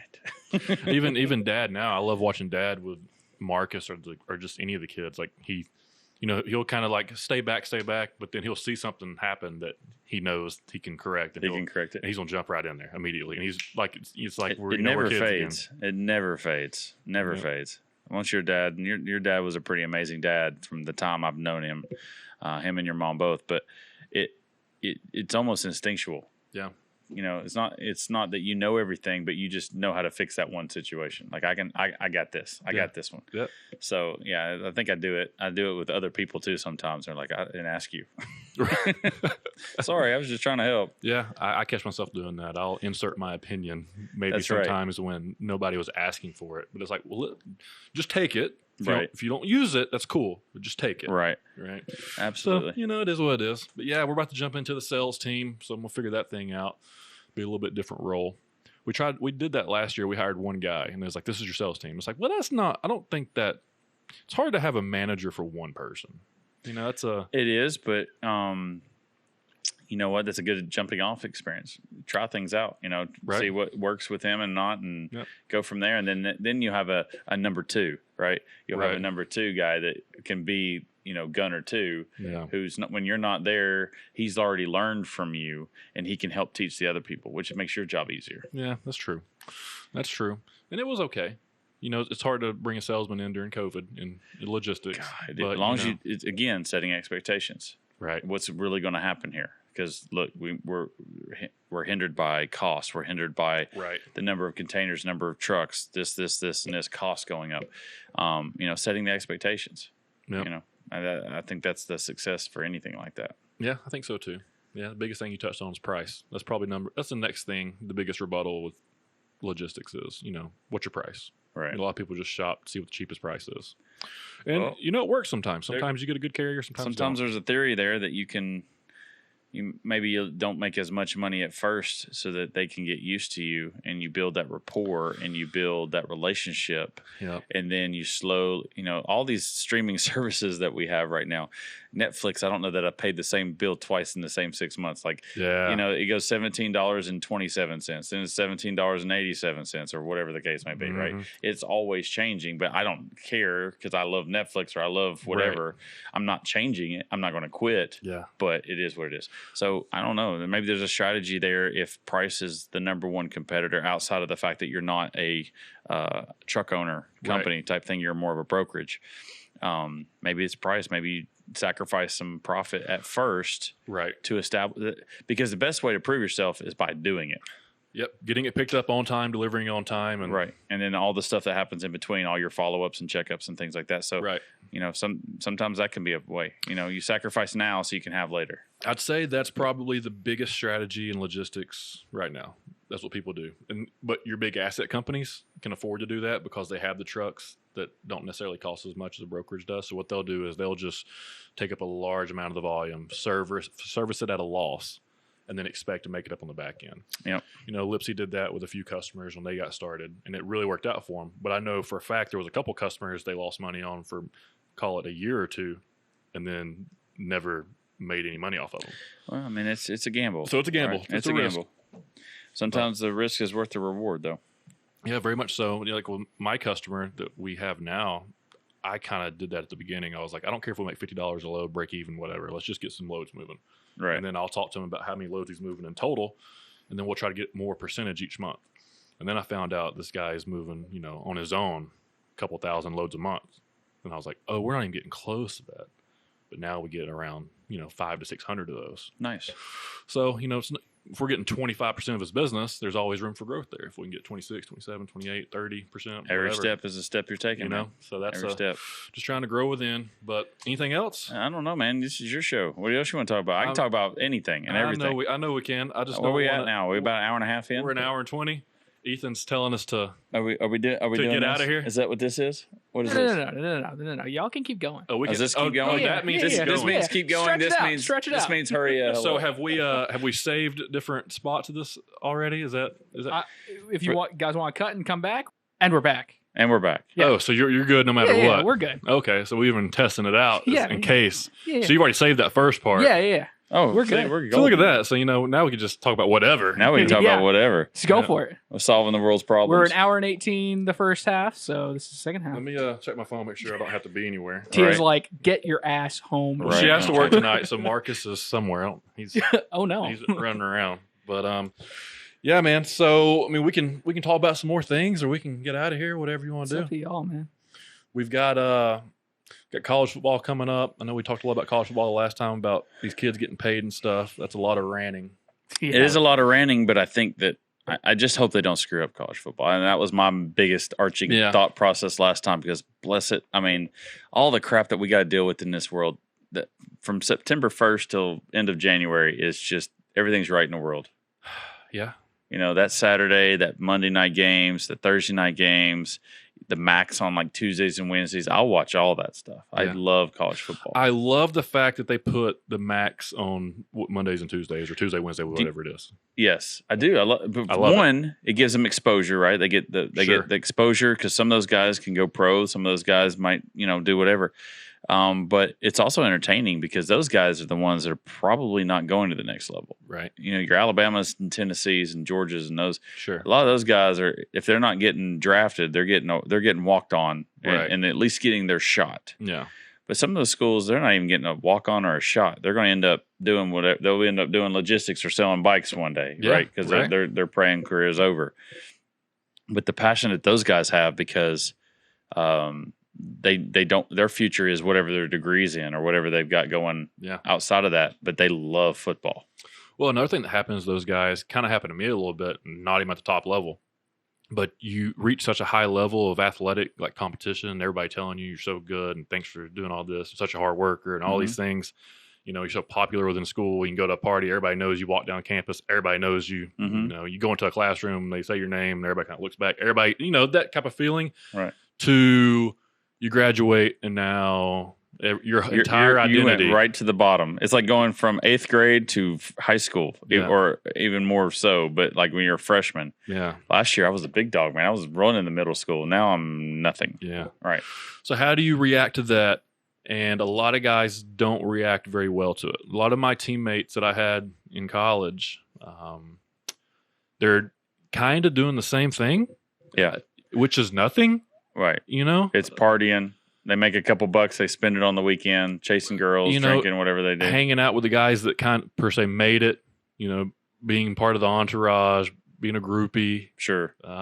just not really using their college education, which brings me to my next point. What are your thoughts on college? I think college does a lot of things. One, I think it is the ultimate, can you finish something? Because I think when you're looking at and evaluating people to run your business or bring into your business, that put through or perseverance or whatever, because college is hard.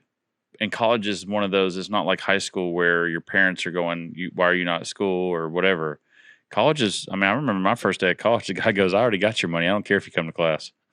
Yeah. It was a UTC. Yep. I went to UTC for 3 years before I went to Southern Illinois. But I got your money. I don't care. So I was like, peace. I'm out. I called the girlfriend and said, hey, you want to go to lunch? something like that. Right. Right. Yeah. And I learned that was not the way to do it. But I think college is the first time in your life that that you do something because you want to, not because you have to. Mm-hmm. And finishing college shows people that you will see something through. Yeah. Now, they say we only retain 20 to 30% of what they teach you in college. If that. Now, obviously, if you're if doctor or lawyer or things like that, it's a little different. But if very much so. I have a business degree, right? Yeah. So general business degree. And what I can retain from that probably is very minimal. Right. Now, if they said, well, what about this? I'm like, oh, you're talking about this, because that's how I learned it in the real world. Right. So, but I think college is there's reasons why people put college required, because they want to make sure that you will do something you don't necessarily have to, and you will see it through. Makes sense. My opinion, I don't know if that's real or not, but that's my thing. I think because college, I've always said to my kids, it's a key. It's a key to a door, and it opens that door. But you still have to walk through it. College is, it's not the magic thing. First of all, everybody has a damn degree these days. I feel like it's not like our parents when, our parents, probably the ones that had degrees to not have degrees, was probably a pretty big disparity. Right. These days, everybody has associates, bachelor's, Online, master's, 2-year, online, community, 2-year, and there's so many ways to get a degree these days. So a lot of people have them. But by having that, you have a key now, and you can go unlock a door. But you have to still make that choice to open it and walk through it, right? Yeah. So college, I think it is. First of all, I thought it was fun. I mean, not the learning. I mean, not all the classes and stuff, but just becoming more free. Like it's a kind of a step in to the adulthood world, right? Because now you're not necessarily under your parents' thumb all the time, like in high school. You're not in. You can do things, there's parties, there's fraternities and sororities that you can join, clubs. There's activities all the time. I mean, there's all kinds of groups and things that you can join and kind of find your way through life. Yeah. I think it's cool because it's a first couple steps into adulthood. Do I think it's necessary? No. I think there's a lot of brilliant people out there that don't have college degrees that could work circles around me. Their knowledge, their know-how, they're put through all of those things. I think that they could far exceed me, maybe. Yeah. But I do think it is a way for someone who doesn't know Gunner Miller to know that Gunner Miller went to college. He finished college, and he did it because he didn't have to, but he did it. Yeah. I think that's just the first step in an evaluation when they're looking at emails, resumes. I know when Jay was trying to get me into pharmaceuticals, college degree was like you can't even knock on the door if you don't have a college degree. Right. But it's a sales job. I mean, all I have to do is look good in a suit and be able to carry around this little tote with drugs in it. Like right. I mean, but I think they want you to be able to have a degree because one, you can learn something too. That's right. Because you have to, like pharmaceuticals, we had to go through training. It was like a month-long training. Right. Fly up to New Jersey and live in a hotel, and you basically go to school for 4 weeks. Right. So they want to make sure that you're used to that, and college kind of prepares you for that, right? That you learn, take a test, prove that you can do the same thing. So I think there's some application that comes along with that as well. Yeah. But I think college degrees are just an evidence that you have put through a maturity to some extent. Right. I agree. I agree with that more towards your age group and mine being the last one. Being the last one, we mean? To where it really matters. So you talking about younger than you? You don't think it matters as much? I don't think so. Okay. Why is that? There's too many ways to get that same respect without doing it. Like think about all these kids doing TikToks and like Instagram and YouTube. I will show my age here for Gunner's audience. I don't really have social media. I have LinkedIn, but I don't really do social media. But the people who are making millions of dollars by listening to someone else's song and doing a dance or doing a challenge or doing a whatever the case may be, because we watch them, they get paid millions of dollars. That blows my mind. Yeah. It blows my mind. And that's... Joe Rogan just signed $100 million contract with Spotify. Yeah, and he doesn't understand. Like, no one understands him talking about it. He goes, I am a chimp. I am literally a chimp that doesn't know anything, that I've had so many conversations with so many high-level people in their fields. I just learned to memorize what they say because I've heard it so many times, and I repeat that back, and people think that I'm an expert. He's like, I just have a bunch of pointless information because I've had so many great conversations with people. And, I mean, Joe Rogan, hats off, buddy. Like that. First of all, I like him. Like you talk when he's talking and doing his thing. I think that's why he wins, is because he's likable. Mm-hmm. He is, what was he, like a jiu-jitsu black belt guy or something? And I think he was in the Olympics for... No, so Rogan, very simple. Rogan was a Taekwondo guy. Taekwondo, that's what it was. Coming up, a point karate guy, pretty much. Okay. Did well, became a teacher in that. Then he started doing news radio, which was a sitcom, stand-up comedy, and Fear Factor.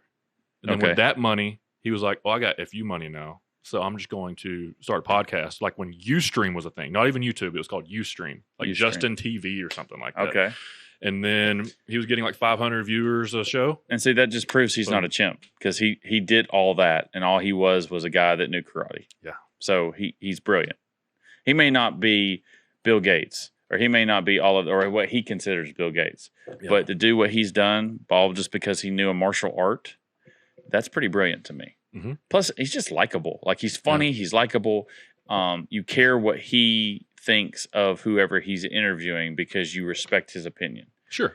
And to turn that into $100 million contract with Spotify to go exclusive with them, that's pretty freaking awesome. I think it's cool. Listening to so many of his interviews, I try to break down how he interviews people. I think he's a great conversation starter. He can lead a conversation.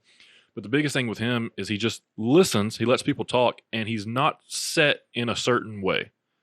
Like, he was a huge conspiracy theory guy back when his podcast first started. Right. Well, now he's interviewed so many people that have caught him up on these conspiracy theories to where he's changed his tone on a lot of and that's respect. things. I respect that. You have to be able to. Yeah, I respect that, because God knows in 43 years my opinion's changed. Yep. I mean, Winston Churchill always said, if you're in your 20s and not a liberal, you have no heart. And if you're in your 40s and not a conservative, you have no brains.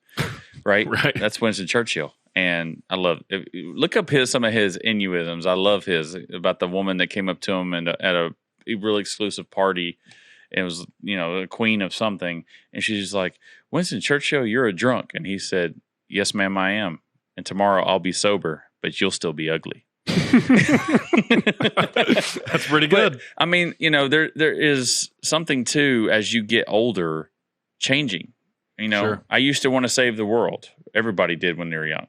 Yeah. But you realize saving the world's great, but it's not really realistic, especially because I think there's people out there that don't really want to save the world. They like the chaos. So, I mean, your opinions change. There's no right, wrong way to do it, Republican, Democrat, whatever the case may be. I think there's a human way to do things. Sure. But the problem is the two sides will never get to that part. Right. It's all about money. It's all about positioning and agendas and things like that. And honestly, that's why I don't pay attention to it. It just frustrates me if I start paying attention to it. Yeah, you can't look at it as Earth. You got to look at it as countries. You can't look at it as people. As humans, you got to look at it as race. Look at Trump, right? Look, regardless if you like him or not, what he did for this country as far as an economy, the way a business, the way he protected this country when it came to outside people trying to destroy it. Because don't be confused in this world. Anybody out there, everybody's coming for the U.S. Yeah. They're the longest standing empire right now, I think, that there is. Right, yeah, like they're as far and they are a powerhouse when it comes to military, money, wealth. I mean, China runs off our demand.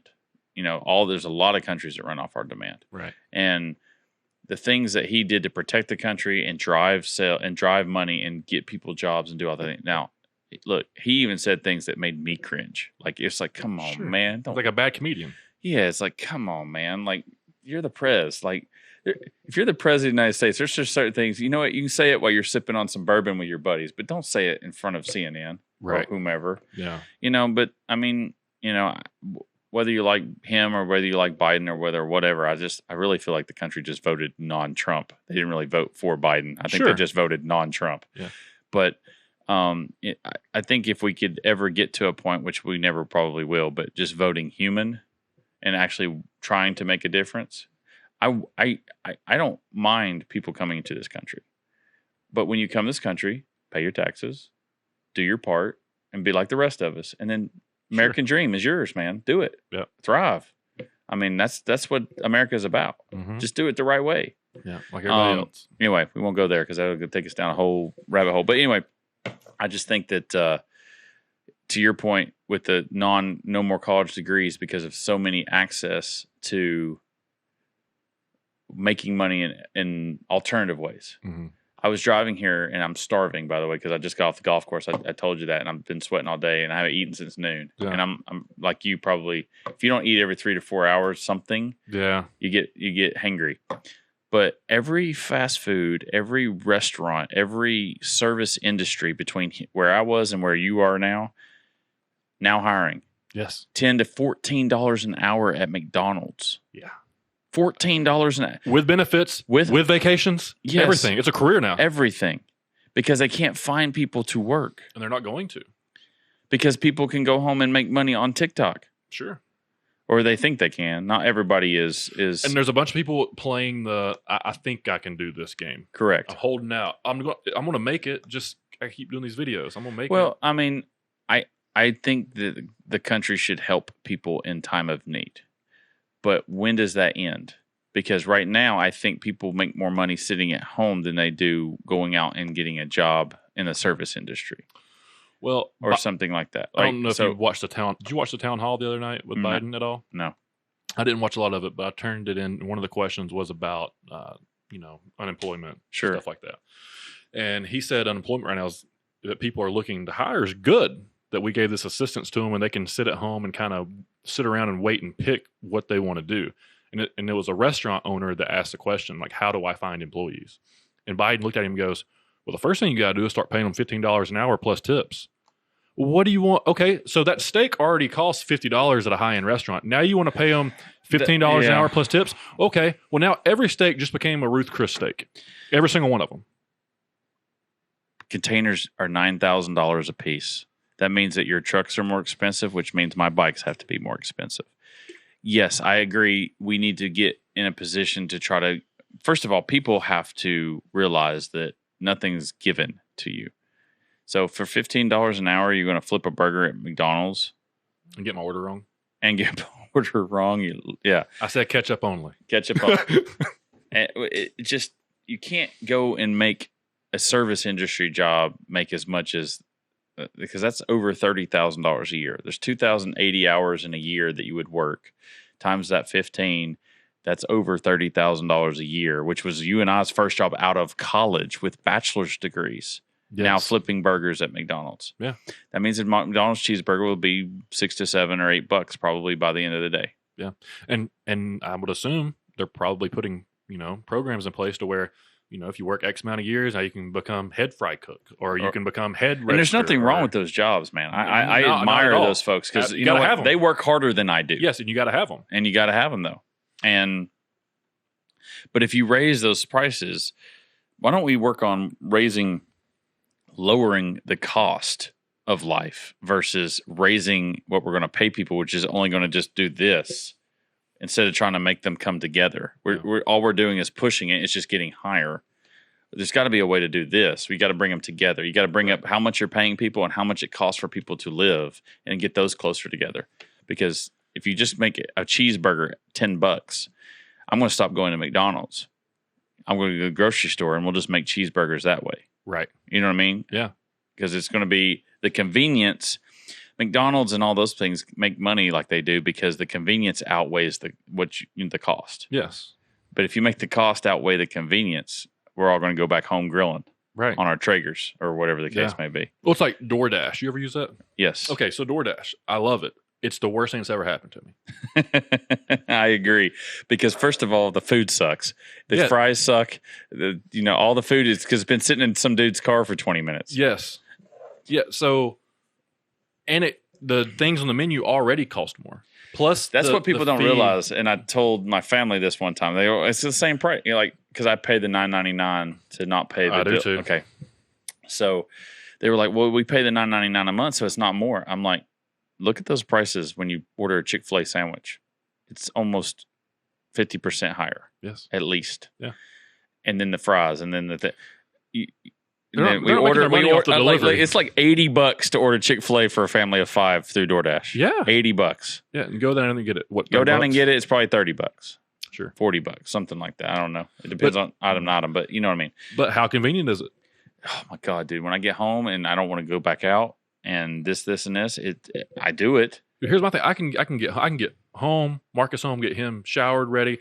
I'm like, hey man, what do you want to eat? I want McDonald's. Perfect. Boom. McDonald's. I got 21 minutes or whatever. Sure. That means I can get in the shower. I can get him in the shower. Be done by the time we're both out of the shower. It should be knocking on the door. Right. It's very convenient. Very convenient. Yes. But is it $20 extra convenient?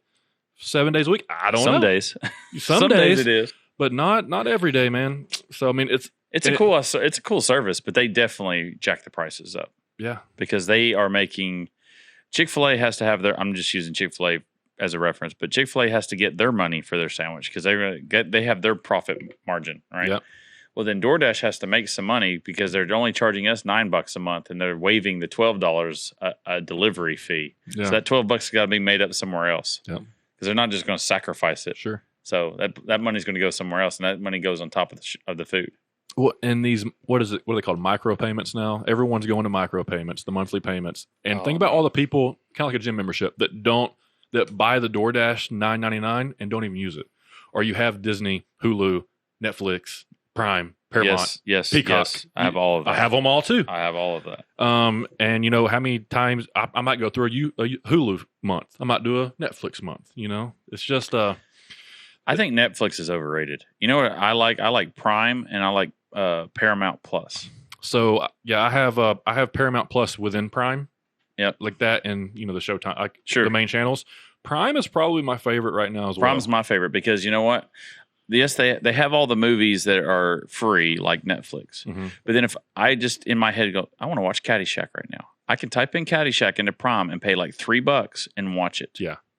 I can't do that on Netflix. Yep. Netflix is like every B and C movie in the world. Occasionally there's a good one that pops up on there. Yeah. But for the most part, it's like every movie Bruce Willis has done in the last 5 years that he filmed in 2 months. He filmed in like a day and he's just sold out and done. Yeah. So I'm with you on that. But I love Prime. But and they come out with the new releases. Like yes. And HBO Max is very good too. I have HBO Max, Showtime, Paramount Plus. I have Prime. I think those are connected somehow. And of course I have Netflix. And then I have Discovery Plus because I do like some different shows in there, and I definitely like the animal stuff. I'm a big animal guy for whatever reason. No, did you ever watch Undercover Billionaire? Yes. Where they have to go out with $100 and then make $1 million? Yes. That's my favorite show. It's a cool show. That's really I like cool. Shark Tank too. Shark Tank's cool. I like Shark Tank because it's a lot like what I used to do with Viatech because Lou would have all these products and we would try to shop them out and try to do things like that. So it was a little bit. Right. And Lou's actually done some Shark Tank stuff, not the show on ABC, but have people come in. He's worked with companies and done where people could bring him ideas and he can buy them from him or help them develop it. Well, that's cool. That kind of thing. So yeah, that kind of stuff is intriguing because I'm close to it. But I'm like you, I go through phases. I do everything. But like Sundays, I love watching Westerns. I don't know why. My dad did it, so I do it.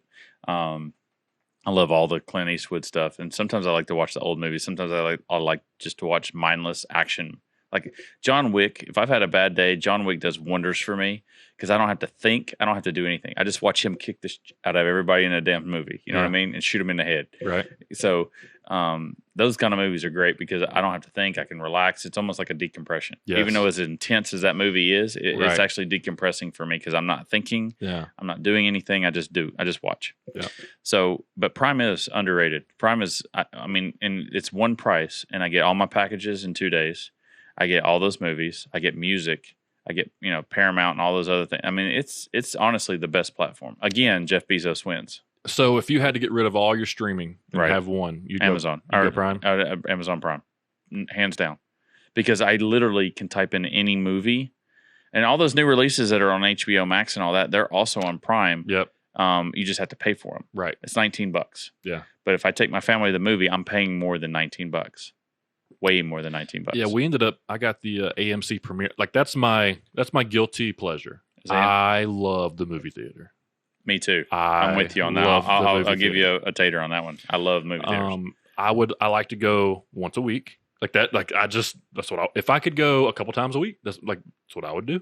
I'll go by myself. I used to do it before I met Tim. I mean, I would just pick a Sunday or a Saturday. I'd wake up, 10, 11 o'clock. I'd hit the first one, and then I know I can probably hit 2 more and just stay in the back, just walk into different theaters. The Chat with Gunner does not condone walking into movies unpaid for. Yeah, by the way, this is not a financial. This is not we do not condone This is not walking. financial advice. This is not financial advice. Fictional story. This was a fictional story about a college kid in Northgate. Yeah. Anyways, Northgate every weekend. Anyways, no, I'm with you though. I love the movie theater. I love the popcorn and a snack and a Coke and just that whole all the speakers around you and that's one thing I don't have. One of these days I'd like to have is build that theater? experience in my home. I'm going to. Yeah, that is one thing I don't have. I would love to have one day is a home theater, because I do. My family's like, why is the TV so loud? It's because I'm watching a movie. I want to be in the movie. Yeah. I want to be engulfed. I want my Sonos on. I want my TV on. I want all that stuff, right? If I'm watching the news, it's not that loud. Yeah. But I want to hear all this, all the stuff around. So best theater in town, hands down, is the IMAX at the AMC 18. So the old Rave. The old Rave. Have you been in Eastridge? Absolutely. It is by far the best theater in town. Yes. It's you can't beat it. So if a movie comes out that I know is going to be in IMAX, I'm going to that movie. Like we just went Friday, we went to go watch Snake Eyes, Ethan. Is it good? Incredible. Is it really? Incredible. I grew up with G.I. Joe, so Snake Eyes, I watched, what I'm hoping is that's the beginning. It's the origin story. Well, I know, that's what I said, but they did the origin story for Wolverine, and then they just stopped.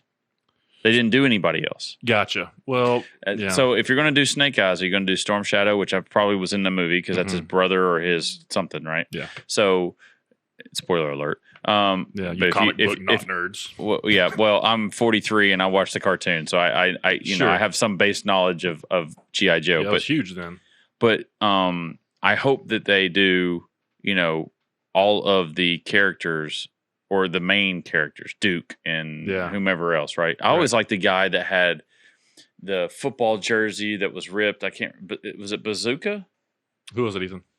I'll look it up. Pull it up. Look it up. But he had a football jersey on with like 32 or something. But I think his name was Bazooka. I'm pretty sure. I'll look it up. Those are the ones that I had the aircraft carrier. So that's my age. I had the aircraft carrier when it was only $99 and it was 6 feet long and I had it in my basement. But I'm fine with that movie and I'm excited about it, but I want you to continue it. Continue it like up Marvel. and like Marvel. Continue it up and then give me G.I. Joe, not that with Channing Tatum that you did a couple years ago. Right. Now, The Rock came in and made it a little better. It was more less futuristic, more G.I. Joe, machine guns kind of thing. Yeah. But give me the story and then give me the G.I. Joe culmination of Cobra and all that stuff. Right. So you were right. It is Bazooka. My mind does not fail me. Look at that. But that was one of my favorites because he had the football jersey on and the fatigue pants. And Who did Rock play in the? I'll look it up. Yeah, figure that out. Because I didn't see that movie. I saw the original one, the with Channing Tatum. The one with the Rock, was awesome. With Bruce Willis, wasn't terrible. It wasn't terrible. Decent. It wasn't great. It wasn't great by no means, but it wasn't bad. No, all right, let's see. And I'm a huge Rock fan. I will tell you if a Rock movie's not good, even though most of the time I'm gonna think it's good because the Rock's in it. But I'll tell you, like Skyscraper, the movie Skyscraper, I didn't like it. Awful. But why did I not like it? Because they gave the Rock a stupid leg. I believe the Rock jumping across the skyscraper if he's got two good legs. Two good legs, right? But no, I didn't like Skyscraper. I was very disappointed. And why they brought that, I forget what that woman's name is, but she was in Scream as his wife. Yeah. And now she's like this ninja. Like she kicked a lot of ass in that movie. I know she was supposed to be in the military. Right. But I was in the military. They don't teach you to kick that much ass unless you're elite. So The Rock played Roadblock. Roadblock. And looking at the original action figures for Roadblock, yeah, that's The Rock. Yeah. That was perfect casting. No, it was great casting. I mean, the second one was much better, to your point, Bruce Willis and all that, because the first one, I think they had Dennis Quaid as General Hawk. Yeah. And they brought Bruce in and The Rock and a couple others, and it was better. But I would like to see that. I think it would be very popular for them to do that, much like a Marvel with the Avengers and things like that. They could do G.I. Joe and Cobra, and they could make 4, 5, 6 movies out of it. I think with it pretty much ease. Here's the question for you, Gunner, because I haven't seen it yet. Is it connected in any way, or is it just G.I. Joe? No, Snake Eyes. It seems as if they're playing off of it, where it could go into a universe. So okay. I did see like the last suit up where he's like full black. Yeah, he punches the thing and his shield comes down. I saw it, and it does look a lot like the Channing Tatum Snake Eyes. Well, let me tell you, spoiler alert, that you never see that in the movie. That is literally the very end. Oh, damn. Well, still. But when he pushes this and the shield so comes it lets you know, where you saw him look like that, it could pick up there. Yeah. Because in the G.I. Joes, which movie was it where they start out on, I don't know if they start out, but they're on the rocks, and they're not the rock, but they're on this mountain, and they're hanging down from rope, and they're like jumping across and fighting each other. I'm pretty sure that's the second one. That's the second one. Retaliation. Okay. The first one starts out Channing Tatum and Marlon Wayans of all people. Like Marlon Wayans is a badass. He's funny, but he's not. I need He's not to a go back bad. and watch that first one. So they start out as legitimate military. I think they're in the Army Special Forces, and they're transporting this thing that Cobra comes after, and Cobra hasn't actually formed yet. It's kind of like this. It's like it's a prequel. It's a prequel to. It's called The Rise of Cobra. So it kind of shows you how Destro and Cobra Commander were created and how the beginning of Cobra was. So this elite team of bad guys come and steal this thing from Channing Tatum and Marlon Wayans. Well, in the middle of stealing that, these 3 or 4 G.I. Joes come in and kind of help them. And they're like, who the hell are you? And that's kind of the origin of it. But then it turns into like this really sci-fi weird stuff. It's not lasers. And I know the cartoon had lasers, and I get that. But G.I. Joe is about military and bullets and bombs and things like that, which was the second one. Retaliation is The Rock with a minigun. Well, I could see this movie spinning straight into the second movie. Yeah, that's fine. Because there's actually bullets and no lasers and craziness. This movie is one of the best martial arts movies I've ever seen. Oh wow, cool. Thank God. That it's not guns and bullets. No, well, it's Snake Eyes, right? It is swords and martial arts. It's incredible. As far as the fighting scenes and the acting. And does it have Storm Shadow in it? Does it talk about the relationship between Snake Eyes and Storm Shadow? Oh, it's the entire movie. Okay, cool. Good. Yeah, no, like I feel like if you're going to start a G.I. Joe franchise, Snake Eyes is the one you start with.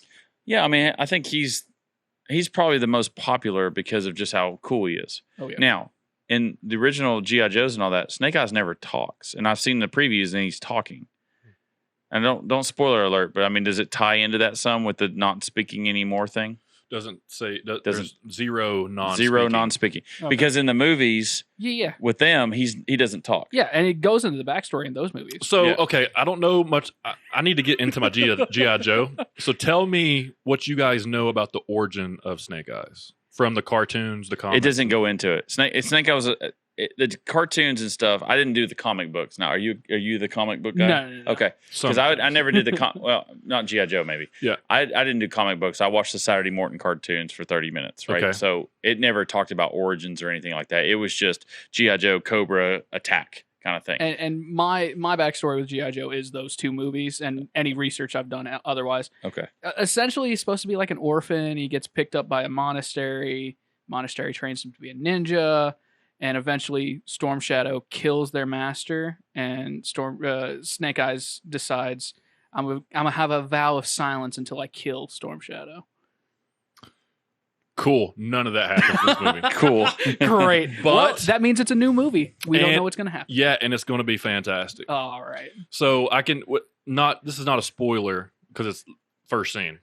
Okay. So the movie is directly based off of him being super young, being a baby. Yeah. And his dad is a Joe.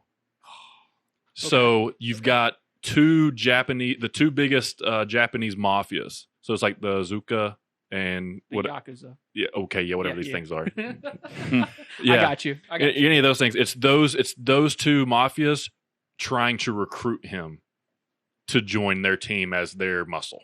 Got it. Snake Eyes. Got it. Before he goes by Snake Eyes based off the first scene you'll see. Okay. It is a good way of, if that's what you think it is, it's a great way of redoing the show. Okay, cool. So they throw away everything and then put their twist on it.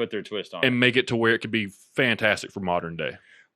Well, that's great because, like you said, I would like to have a universe of G.I. Joe. Sure. Nothing wrong with that. I think Marvel's run its kind of course. I watched Falcon and the Winter Soldier and the Falcon, and where he becomes Captain America. Yeah. It just, once you get used to, after 10 years of Captain America, nothing against Anthony Mackie. I like his movies, and I like some of the stuff he's done solo. There's a cool military movie, where he's kind of this cyborg. Oh, it's great. Yeah. Outside the Line? Yeah, Outside the Line. That's a great movie. I like Anthony Mackie a lot. That was a great Netflix gem. Yes, that's what I'm saying. Netflix every once in a while will have a good one. Sure. Really good movie, and then sometimes no. How we doing on time, Ethan? I'm going to have to ride here in a second. Okay, you got to ride? All right. So, but yes. Oh, you're good. We're good. Okay, there was a noise in my ear. Yeah. But no, I think it's just run its course. I think they're trying to keep it alive with Loki and I don't know what the heck WandaVision is, but no, I won't be watching that one. But Loki seems okay. I haven't watched it yet, and I know the true diehards are probably loving it, but to me, are you loving it? Is the Loki and all that stuff good? I'll say this: WandaVision is for the women. Okay. Falcon and the Winter Soldier were probably for guys like you guys. I liked it. Guns, I liked it. Military Okay. men, espionage. Guys that like James Bond we're gonna like Falcon and the Winter Soldier. Yeah. And then sci-fi guys are gonna like Loki. Okay. It's way more sci-fi and detective-esque than. Okay. Well, I'll tell you this. Everybody will like Black Widow. That movie was sick. Was it good? love. But you got to go watch it at IMAX. Like I watched Snake Eyes and Black Widow back-to-back weeks in IMAX. I thought he was about to say back to back because I snuck into one of them and not the other one. He would do that I got the now. pass now. That's where I thought he was going with it when he was back to back. Is it well done? Because I was a big Avengers fan in the sense of the movies. I wasn't a comic book guy or anything like that, but I really loved the movies. I thought it was well done, how they kept the storyline going. Even after the credits, you kind of saw what was coming. Yep. I liked all that. So this is supposed to be pre all of that, right? Sure. Mm-hmm. And it works. Yeah. So Even though she's Black like 12 Widow- years older than she was when the first movie came out. Yeah. I mean, not that she looks bad because Scarlett Johansson is No, beautiful, but it's fine. They take a lot of it off of her and put it on some other characters, so you don't Mhm. necessarily worry about her being older in gotcha, earlier time gotcha. frame. Okay. Yeah, no. Black Widow fits squarely between like Civil War and then Infinity War. Did you end up watching it? Oh yeah. Fantastic, huh? Oh, it's fantastic. Told you. It's worth watching. The Black Widow movie. If you enjoyed Alright. the original Avengers movies, Forget Avengers. If you just want to watch a really good movie, Black This is Widow's a really a good movie. Yeah. It's a good movie. Well, I can watch her in tights and run around. Your all new favorite. Okay, there's gonna be another person in the movie in tights. I heard that she bought a house in Chat. Like she lives in Chat. She came here for a wedding one time, fell in love with the city, and supposedly she has a home here. So funny story. I was all into that, believed it, and it was fake news. Okay, well there you go. It got you. Here on Chat with Gunner. It was clickbait. There was clickbait. Yeah, Gotcha. there was one that was definitely a thing, but there was like 3 other celebrities they had tied into coming to the I Chattanooga think it was because Mila Kunis and Ashton Kutcher too, right? Yes, Well, exactly they did. what it was. but Did they I'm not? hearing They that actually that took pictures actually- though at Rock City. They were driving through and just stopped. They don't live here, right. Yeah. but supposedly they went to the Purple Mushroom or whatever that is on the bottom of Lookout Mountain. Yeah. Mhm. And then they wanted to see because you see Rock City signs for like 300 or 400 miles once you Right. leave Florida, Yeah. right? So I think it was a curiosity thing, Yeah.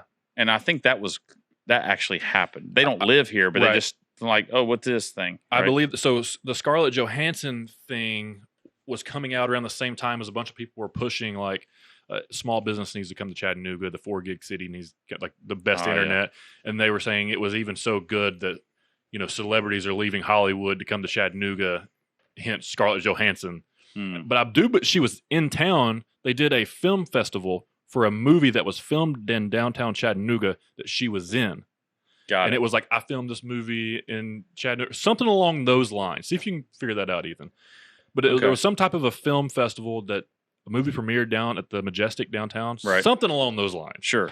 And she happened to be here. Well, there we go. Right, first on here with Chat with Gunner. yeah. She does not live here. Now, I also Dadgummit. say a bunch of things that are not true. So that she could be living next door to me. I don't know. Who So, knows? Yeah. But I probably would know if Scarlett Johansson was living next to me. But she's just something about her. Like she just, I don't know. Every movie she's ever been in, it she definitely steals the scene when she's on there. To me, Yeah. anyway. Yep. I know you got to go. Yeah, I Right, gotta get out but of man, here. I appreciate you having me. I'll come back here and chat with you guys anytime you want to, and you guys are doing a great thing.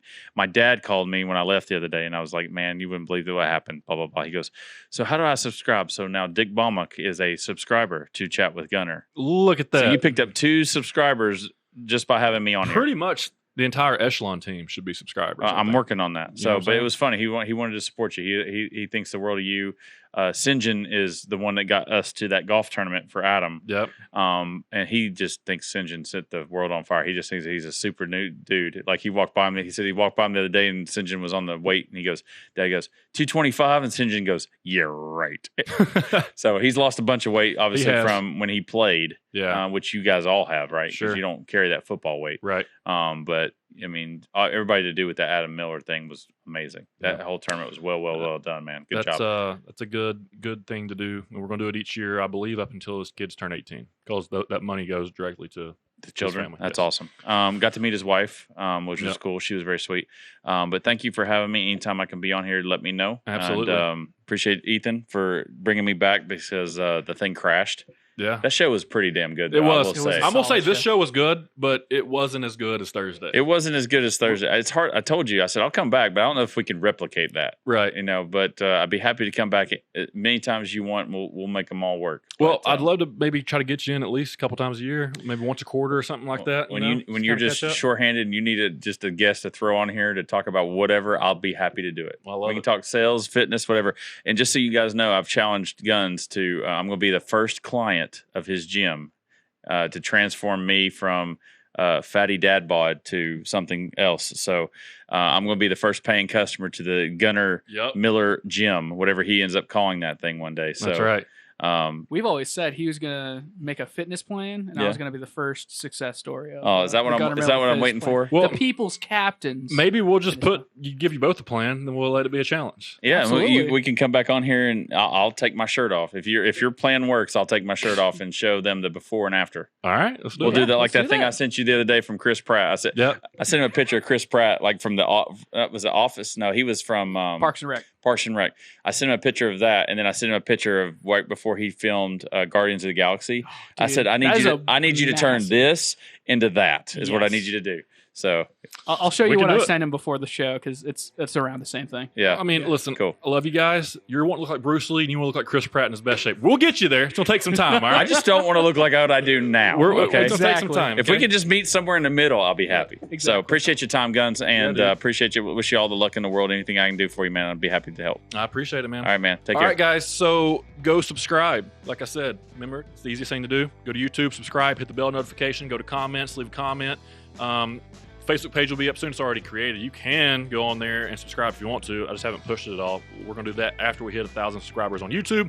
Go to Spotify, go to Apple iTunes, leave a review, do all the things you need to do. And we really, really, really appreciate you. All right. Appreciate it, guys. Bye.